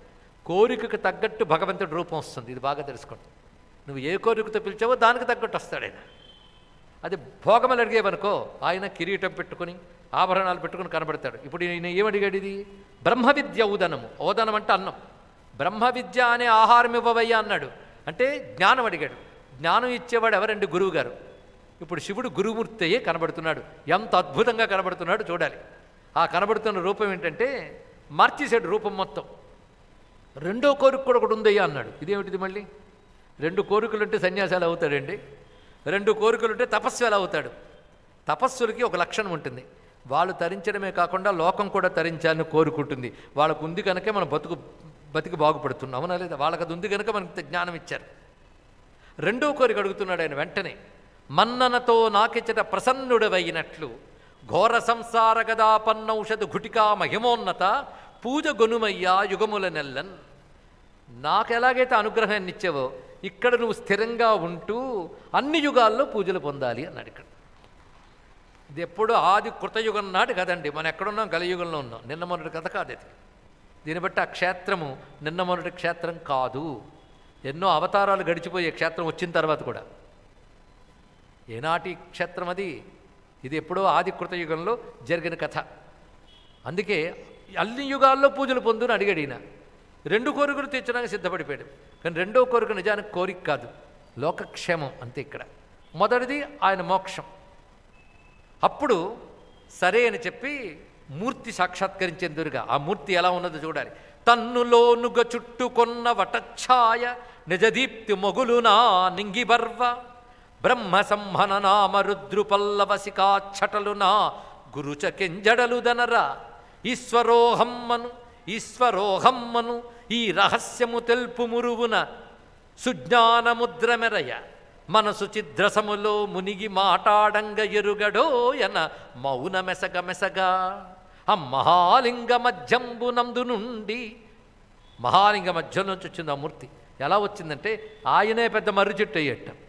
అక్కడ మర్రి చెట్టు ఏం లేదు, ఆయనే మర్రి చెట్టు అయ్యి మర్రి చెట్టు మొదట్లో ఆయనే కనబడుతున్నాడు. ఇక్కడ మర్రి చెట్టు మొదట్లో కూర్చున్నాడు. మంచి ఎర్రని జడలతో ముడివేసిన జడలతో ఉన్నాడు. దాని మీద నెలవంక గంగా ఉన్నది. పాలభాగంపై త్రినేత్రం మూడవ నేత్రం ప్రకాశిస్తున్నది. రెండు కన్నులతో ఉన్నాడు. ప్రసన్న దృష్టితో ఉన్నాడు. చిరునవ్వు నవ్వుతూ ఉన్నాడు. తెల్లని శరీరంతో ఉన్నాడు. ఈశ్వరోహమ్మను ఈ రహస్యము తెల్పు సుజ్ఞానముద్ర. ఈశ్వర అహం సోహం అహం బ్రహ్మాస్మి అనే జ్ఞానం చెప్తున్న చిన్ముద్రతో ఉన్నాడు. ఏ మాటలు లేవు ఆయనకి. మాట ఎప్పుడు రాదో తెలుసా? అనుభూతులు మునిగిపోతే మాట రాదు. చిద్రసములో మునిగనోయన. చిద్రసము అంటే ఆ బ్రహ్మానంద అనుభవంలో మునిగిపోయిన ఆనందానుభవ స్వరూపుడు గనక మౌనంగా ఉన్నాడు. మౌన వ్యాఖ్య ప్రకటిత పరబ్రహ్మతత్వం అన్నట్టు. ఈ స్వరూపం ఎక్కడి నుంచి వచ్చింది? ఇందాక పంచముఖాలు ఏ లింగం నుంచి వచ్చాయో ఆ లింగం నుంచే వచ్చింది. ఆ లింగం నుంచే మహాలింగ మధ్యంబునందు నుండి అంటే అమృతలింగం అని చెప్పుకున్నాం కదా. అమృతలింగం నుంచి ఆయన దక్షిణామూర్తి రూపంబు దాల్చి శివుడు యౌవన శ్రీ సమేతుడై అవతరింప శక్తి తండ్రియు అత్యంత భక్తితోడా. శక్తి తండ్రి అంటే శక్తి మహర్షికి తండ్రి వశిష్ఠ మహర్షి. వశిష్ఠ మహర్షి పుత్రుడు శక్తి మహర్షి. మన గురు పరంపరలు ఇదే చెప్పుకుంటాం. వశిష్ఠపుత్రుడు శక్తి, శక్తిపుత్రుడు పరాశరుడు, పరాశరుడు పుత్రుడు వ్యాసుడు అని మన శంకర భగవత్పాల వారి దాకా వస్తాం కదా. కనుక శక్తి తండ్రియు అత్యంత భక్తితోడా. కనిపించిన రూపం ఏంటి? దక్షిణామూర్తి స్వరూపము ఆ మహాలింగం నుంచి వచ్చి సాక్షాత్కరించింది. దానితో ఒళ్ళు పులకించిపోయి నమస్కారం చేస్తూ ఆ మహానుభావుడు స్వామిని స్తుతించాడు. రూపం సాక్షాత్కరించిన ఆలస్యం బ్రహ్మజ్ఞాన అనుభవం వచ్చిందని ఇక్కడ. అది గొప్ప విషయం. అంతేగాని బ్రహ్మజ్ఞానం చెప్తాను రా, లెసన్ నెంబర్ 1, లెసన్ నెంబర్ 2 రేపు లెసన్ నెంబర్ 3 లేదు. జ్ఞానం అనుభవంలో ఎలాంటిదంటే చీకట్లో దీపం వెలగ్గానే చీకటి ఎలా పోతుందో దక్షిణామూర్తి సాక్షాత్కారంతో అజ్ఞానం అలా పోతుంది. జ్ఞానానుభవం వచ్చింది. చీకట పోయి వెలుగు రావడం రెండు ఏకకాలంలో జరుగుతాయి. జ్ఞానానుభవం రావడం, అజ్ఞానం తొలగడం రెండూ జరిగింది. దానితో ఆనందపడిపోయాడు. దానితో రెండో కోరుకుంది కదా, అది తీరుస్తానని చెప్పి నేను ఇక్కడే ఉంటాను, మహాలింగముగా అమృతలింగముగా ఇక్కడ ఉంటాను అని చెప్పాడు. కనుక ఈ మహాక్షేత్రం గజారణ్యం. గజారణ్యంలో వచ్చిన శివుడి పేరు అమృతలింగం. మొదట చూపించిన రూపము దక్షిణామూర్తి రూపము. కనుక దక్షిణామూర్తి క్షేత్రమే శ్రీకాళహస్తి. శ్రీకాళహస్తి దక్షిణామూర్తి క్షేత్రము. దక్షిణామూర్తి అంటేనే జ్ఞానము. కనుక దక్షిణామూర్తి క్షేత్రమైన శ్రీకాళహస్తి జ్ఞానక్షేత్రం. ఇప్పుడు లేనిపోని ఈ గ్రహదోషాల ఆపలు ప్రజల్లో పెరిగాయని తెలిసి, ఇది బాగా డబ్బిస్తుంది తెలిసి రాహుకేతువుల పూజలను పెట్టేసి అసలు జ్ఞానప్రసూన కాళహస్తీశ్వరుడు కూడా మరిపించేలాగా రాహుకేతు పూజలతో కొట్టుకుపోతున్నారు ప్రజలు. ఇది బాగుందని వ్యాపారం చేస్తూ ఉన్నారు శాఖవారు. ఏ శాఖో నేను చెప్పక్కర్లేదు, మీకు తెలుసు. అది జ్ఞానక్షేత్రం అండి. అయితే శివుడిని దర్శిస్తే సర్వగ్రహ దోషాలు పోతాయి, అందులో సందేహం లేదు. అలాగే రాహుకేతు దోషాలు పోవచ్చు, కానీ అదే ప్రధానం కాదు. ఇది జ్ఞానప్రధానం, మర్చిపోవద్దు. జ్ఞానప్రధానమైన క్షేత్రం ఇది. అందుకే మనం వెళ్ళేటప్పుడు స్వామి వద్దకు మొట్టమొదట ఉత్తరం గోడ వైపు దక్షిణాభిముఖంగా దక్షిణామూర్తి విగ్రహం ఉంటుంది. దాన్ని నమస్కారం చేసుకుని ప్రదక్షిణ క్రమంలో లోపలికి వెళ్ళి లింగం చూస్తాం. అదే అమృతలింగం.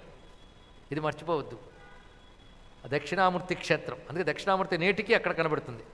ఎప్పుడైతే శివుడు దక్షిణామూర్తి రూపంగా అమృతలింగంగా వచ్చాడో అప్పుడు అమ్మవారు శివుడిని విడిచిపెట్టలేక ఆవిడ వచ్చింది కైలాసం నుంచి.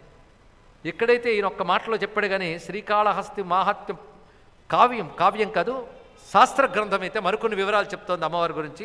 ఇక్కడ ఇప్పటివరకు అంతా అంత చెప్పుకుందాం. అమ్మవారు వస్తున్నారు. ఎలా వస్తున్నారు తెలుసా? శివుణ్ణి చూడడం కోసం అమ్మవారు వస్తున్నారు. ప్రమధుల్ కాంచన దండముల్గొని చతుర్భాగంబులన్ కొల్వ భద్రమణుల్ డగ్గరి సేవసేసి తద్రమణుల్ డగ్గరి సేవసేసి నడువన్ బ్రహ్మాచ్యుతుల్ దేవ బృందముతో దూరమునందు ముందట పిరుందన్ సందడింపంగ వచ్చే మహాదేవి విమానమెక్కి విభునిన్ సేవింపన చోటికిన్. అమ్మవారు ఎలా వస్తున్నారు కైలాస పర్వతం నుంచి అనేదాన్ని ఎంత అందంగా వర్ణిస్తున్నాడు. ప్రమదగణాలు బంగారు బెత్తాలు పట్టుకుని అమ్మవారికి ముందు వెనకల్లో పక్కల్లో వెళుతున్నారు. వాళ్ళ యొక్క కాంతలు, ప్రమద కాంతలు అమ్మవారిని సేవించుకుంటూ ముందు నడుస్తున్నారు. బ్రహ్మాది దేవతలు దేవకాంతలతో కూడా అమ్మవారి చుట్టుపక్కలుంటూ అమ్మవారిని సేవించుకుంటూ ఉంటే ఇంత దేవగణ మధ్యంలో, దేవకాంతా మధ్యంలో, ప్రమదకాంతాగణ మధ్యంలోంచి అమ్మవారు ఇక్కడున్న అమృతలింగ రూపుడైన శివుడిని సేవించకూడదని దిగినదండి. ఇక్కడ దిగిన ఆవిడ నేను ఇక్కడ ఉండిపోవాలి అని నిర్ణయించుకొని ఆవిడ మహాశక్తిగా అక్కడ నెలకొన్నది. ఆ శక్తి శంబరసూదనాహితుని శాసనమున్ తలమోచి వచ్చి లోకాంబ తదీయ సన్నిధి ప్రియంబున నిల్చే సమస్త భక్త భృంగమ్ముల చిన్మరందరస గాఢ సుఖాత్ములు చేసి జ్ఞానసూనాంబయనంగ కీర్తిగని అవ్యయ భూభువనైక వాసనన్. ఆ తల్లి జ్ఞానసూనాంబ, అదే జ్ఞాన ప్రసూనాంబ అని మనం అంటాం. సూనమన్నా ప్రసూనమన్నా ఒకటే అర్థం, కానీ శాస్త్రంలో జ్ఞానసూనాంబ అనేది ప్రధానంగా ఉన్నది. ప్రసూనాంబ అంటే తప్పేమీ లేదు. సూనం అంటే పుష్పం, జ్ఞానసూనము అంటే జ్ఞానమనే పుష్పం. పుష్పాన్ని జ్ఞానంతో ఎందుకు పోల్చారంటే వికసించినట కుసుమంలా జ్ఞానం వికసించాలండి. వికసించిన జ్ఞానమే జ్ఞానసూనం. ఆ జ్ఞాన వికసనం ఎవరి వల్ల కలుగుతుందో ఆవిడ జ్ఞానసూనాంబ. అంబ అనే శబ్దానికి అర్థం ఏంటి చెప్పగలమా? అంబ అంటే ఏమిటండి? అంబ అంటే అమ్మ. అది చెప్పడానికి కూడా ఇంత ఆలస్యమా? అంబ అంటే అమ్మ. అంబ అంటే అమ్మన్నాం కానీ అంబ అని పేరు ఎందుకు వచ్చింది? అంబయతి జనయతీత అంబ, పుట్టించున్నది అని అర్థం ఇక్కడ. ఇప్పుడు అమ్మకి అంబ అని పేరు ఎందుకు వచ్చిందో తెలుస్తుంది. లేదా అంబకి అమ్మ అని పేరు ఎందుకు వచ్చిందో తెలుస్తుంది. పుట్టిస్తుందిట. ఏమిటి పుట్టిస్తుందంటే వికసించిన జ్ఞానాన్ని పుట్టించే తల్లి జ్ఞానసూనాంబ. అంటే ఆశ్రయించిన భక్తులకి జ్ఞానం వికసనాత్మకంగా అందిస్తుంది. అక్కడ దేవుడు ఎవరు? దక్షిణామూర్తి. అమ్మ ఎవరు చెప్పండి మరొక్కసారి, పాపాలు పోతాయి. జ్ఞానప్రసూనాంబ. దీన్ని బట్టి ఆ క్షేత్రం జ్ఞానక్షేత్రం మరొక్కసారి తెలిసిపోయింది కదా. కనుక జ్ఞానక్షేత్రం అదే యోగక్షేత్రం, అదే వాయులింగంగా అక్కడ మరొక రూపంతో స్వామి ఉన్నాడు. వాయువు అంటే ప్రాణమే, పంచభూతాలు బయటలో నీలోనూ ఉన్నాయి. శివుడు పంచభూత లింగాలుగా లేకపోతే శరీరం లేదు. మళ్ళీ పృథ్వీతత్వం ఉందా లేదా? పృథ్వీతత్వం నడుస్తోందని నడిపేవాడు కూడా ఉన్నాడు. అక్కడ నడిపే స్వామి అష్టమూర్తులుగా మనం చెప్పేటువంటి పృథ్వీభూతాన్ని నడిపే స్వామి అనగానే కాంచీక్షేత్రంలో ఏకామరనాథుని స్మరించుకుంటాం. అలాగే జలలింగం, జలతత్వం కూడా ఉంది కదా మనలో. అగ్నిలింగం, వాయులింగం, ఇది చాలా ముఖ్యం, ప్రాణం కనుక ప్రాణస్వరూపుడు అయిన అటువంటి స్వామి అక్కడుంటే అమ్మవారు వచ్చారు. అమ్మవారు శివుడి మాట మేరకు ఆవిడ ఆ రూపంతో ఉండిపోయారు. నేనున్నా నువ్వు ఉండన్నాడు. నా పని ఏదు, నువ్వు ఎక్కడుంటే అక్కడ ఉండమే నా పని అంది. వీళ్ళిద్దరూ అలా ఉండిపోతే కైలాస శిఖరానికి తోచలేదు. కైలాసం శివుడు ఖాళీ చేసి వచ్చాడని కాదు, ఆయన ఈ స్వరూపంతో రావానే కైలాసానికి కూడా రావాలనిపించిందిట. అంతా ఎలా వస్తుందండి? కైలాసం భగజేసులన్ కొలువరాగా భక్తితో దేవతాశైలం బుంచను దెంచెగూడి ధనదాసం బుట్టి జోడై అమాశాలింగం యమాశాలీలా గగనంబునన్. మొత్తానికి కైలాసం కూడా వద్దామని ఈ దక్షిణ భాగంలో ఉన్నటువంటి ఈ క్షేత్రానికి కైలాసం కూడా దిగి వచ్చింది. అంటే కైలాసం అంతా కాదు, కైలాసంలో కొన్ని శిఖరాలు ఉంటాయి. ఆ శిఖరాల్లో శివానందైక నిలయం అని ఒక శిఖరం ఉంది. శివానందైక నిలయం ఆ శిఖరం పేరు. ఆ శిఖరం అంటే పెద్ద పర్వతం లాంటిది. అది కైలాసం చాలా విస్తారమైన పర్వత శ్రేణి. అందులో ఒక భాగం అది. దాని పేరేమిటి? శివానంద నిలయం, శివానందైక నిలయం. ఆ మాట ఎంత బాగుందండి. శివానందము మాత్రమే ఉంటుంది అందులో. శివానందైక నిలయం అనబడే ఒకానొక కైలాస శిఖరము స్వామి యొక్క ఆజ్ఞ చేత లేదా అనుగ్రహం చేత అక్కడి నుంచి వచ్చి భూమి మార్గం పట్టింది. అక్కడి నుంచి వస్తోంది అది కైలాసం. వచ్చి క్రమంగా వీరెక్కడున్నారో అక్కడికి ఆ దంపతులకు పూర్వదిశాదేశంబున విహార సదనంబగుచున్. శివపార్వతులు కైలాసంలో విహరిస్తారు. ఇప్పుడు వాళ్ళు భూమికి వెళ్ళిపోయారంటే విహరించడానికి చోట్లేదే.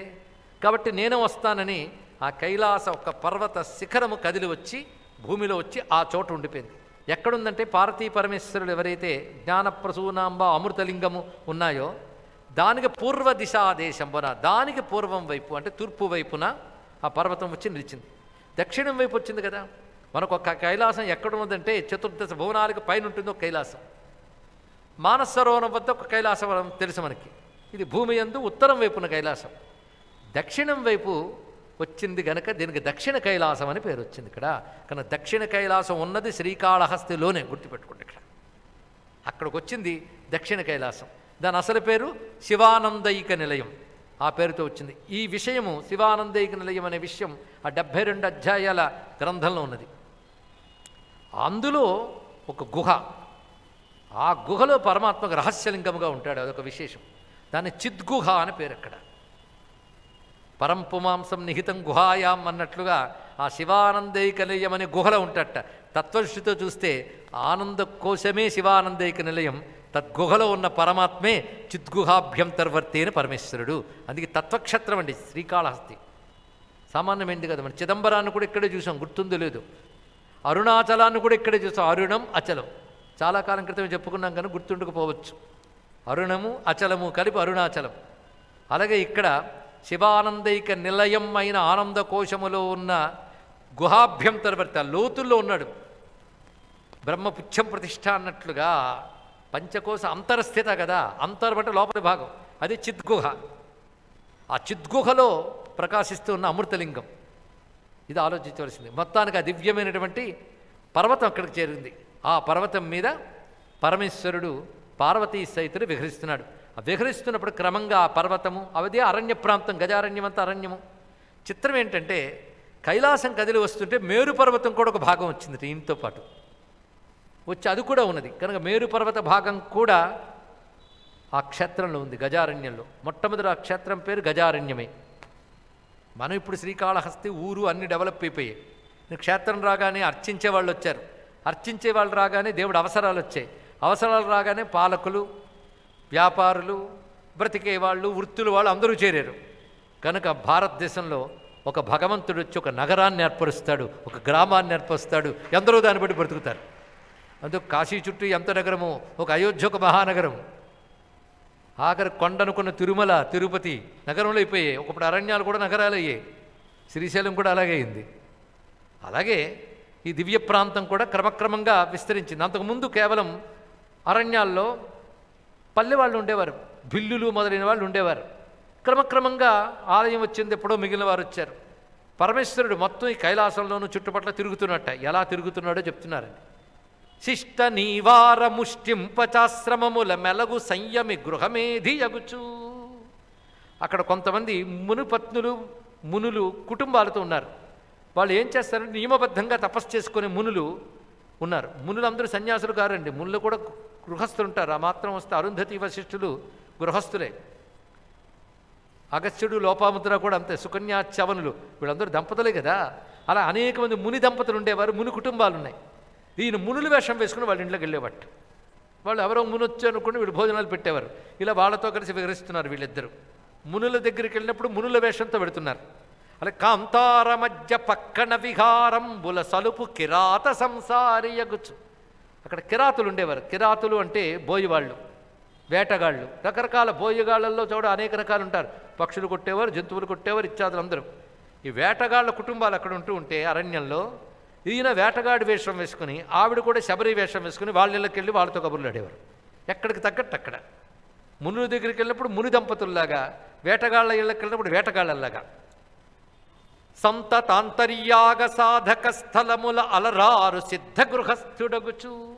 కొందరు సిద్ధులు అంతర్యాగములు చేసేవారు. అంతర్యాగములు అంటే లోపల కుండలిని శక్తిని ఒక్కొక్క చక్రం నుంచి జాగృతి చెందించి లోపల పరశక్తిని ధ్యానించే అంతర్యాగంతో ఉండే సిద్ధపురుషుల దగ్గరికి వెళ్ళి ఈయన ఒక సిద్ధపురుషుల్లో మఠం విసుకు కూర్చునేవాడు. ఆవిడ కూడా అలాగే వచ్చేది. ఎవరో మహానుభావుడు వచ్చిన వాడు అందరూ సత్కరించేవారు. కానీ సిద్ధుల దగ్గరికి వెళ్ళినప్పుడు సిద్ధ దంపతులుగా, మునుల మధ్య ముని దంపతులుగా, కిరాతుల మధ్య కిరాత దంపతులుగా, అక్కడే మరికొందరు మంచి గృహస్థులు మంచి ఇల్లు కట్టుకుని ఉంటే వీళ్ళిద్దరూ మంచి గృహిణీ గృహస్థులా వెళ్ళి వాళ్ళ ఇళ్ళకి వెళ్తున్నారు. లలిత చతుర్విధాలంకారముల దాల్చు నవభోగరత గృహనాథుడగుచు. గృహాలు ఉన్నప్పుడు ఆభరణాలు వగేరాలు ఉంటాయి. అలా తగ్గట్టుగా ఆవిడ ఆభరణాలు వేసుకుని ఈయన మంచి పట్టుబట్టలు కట్టుకుని అలా దంపతులుగా వెళ్ళేవారు. ఇలా వాళ్ళిద్దరూ కూడా మంచు గుబ్బలి రాజకుమారి గూడి, ఆ కొండరాజు కూతురుతో కలిసి వేలుపుల పెద్ద, దేవతలకే పెద్దవాడైనటువంటి ఆదిదేవుడు జముదశ వెండి కొండ. మీకు ఖచ్చితంగా అర్థమై ఉండదు ఇది, ఎందుకంటే పూర్తి తెలుగు పదం అంటే ఇక్కడ జముదశ వెండి కొండ.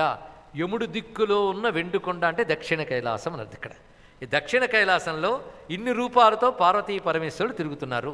ఈ తిరగడంలో అందరికీ ఏం తెలియజేస్తున్నారంటే, తన్ను తెలిసిన వారికి అన్ని దశల తానయను రీతి బహువిధ బహువేషధారియగుచు.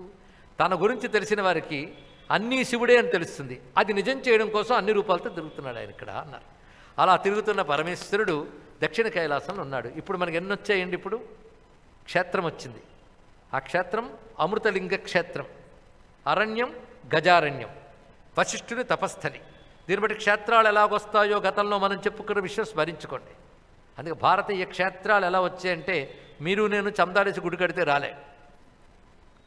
తపస్సులు తపశ్శక్తి చేసి పరమాత్మను సాక్షాత్కరింపజేసుకుని ప్రార్థిస్తే వారి కోరిక మేరకు పరమాత్మ అక్కడ ఉన్నాడు. కనుక అక్కడ తపస్సుల తపశ్శక్తి సాక్షాత్కరించిన ఈశ్వర శక్తి కలిసి క్షేత్రం ఏర్పడుతుంది. ఇది తెలుసుకోండి.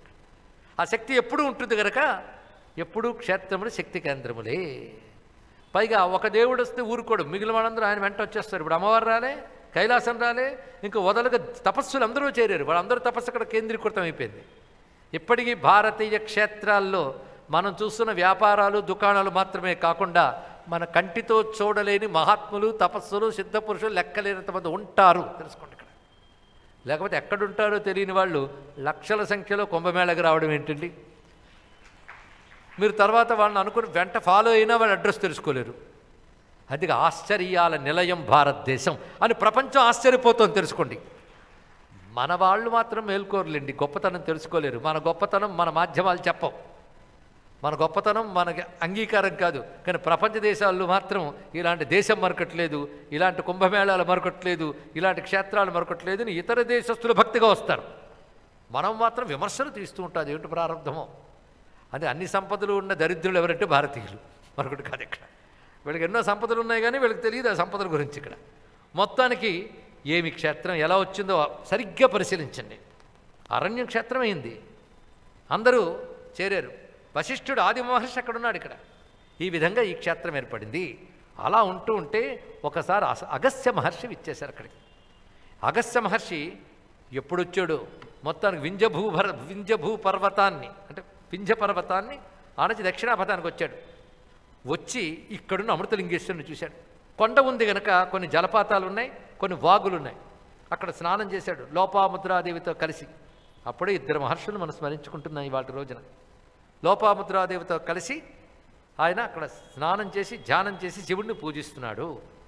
అర్చించ శివుని సహస్రనామంబుల వివిధ వాక్ప్రౌఢి కావించెనుతులు చేసె పెక్కులు ప్రదక్షిణములు జపించే పంచాక్షరంబు సప్రణవముగను ధ్యాననిష్టాబుద్ధి మౌనముద్ర వహించే ఆనంద పరవశుండయ్య పిదప తలగి పూజాలక నిలచి చూచుచునుండే తలయూచి వెరగందె తనకు తానే.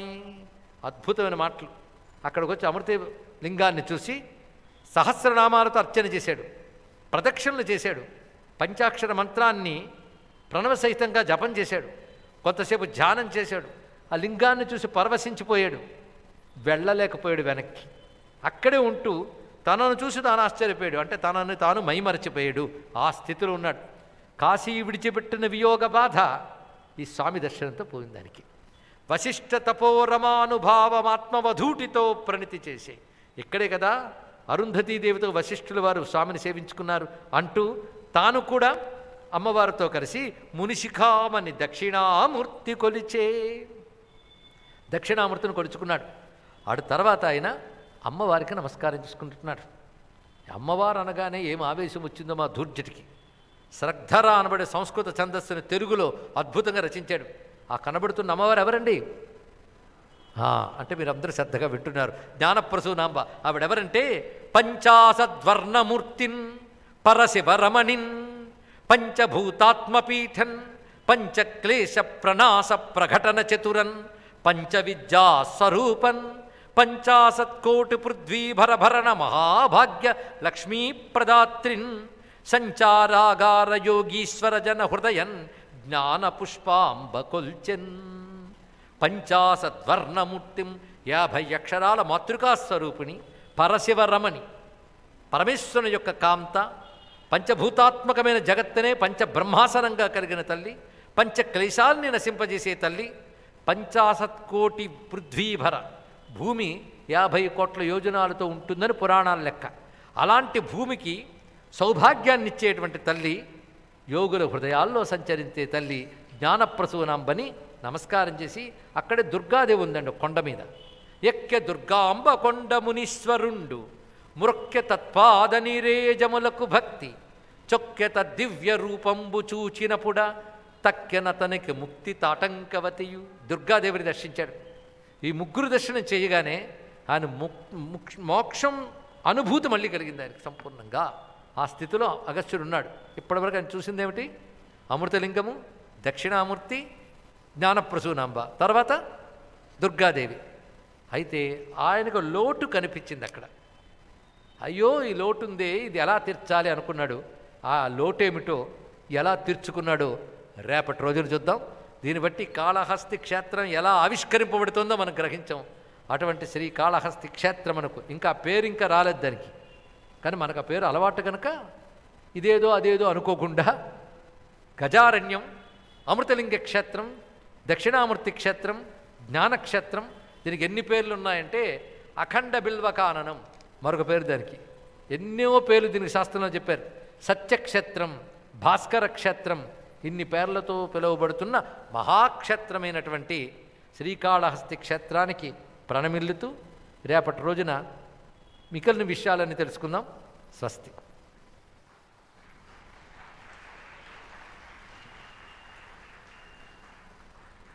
మంగళం కౌసలేంద్రాయ మహనీయ గుణాత్మనే చక్రవర్తి తనూజాయ సార్వభౌమాయ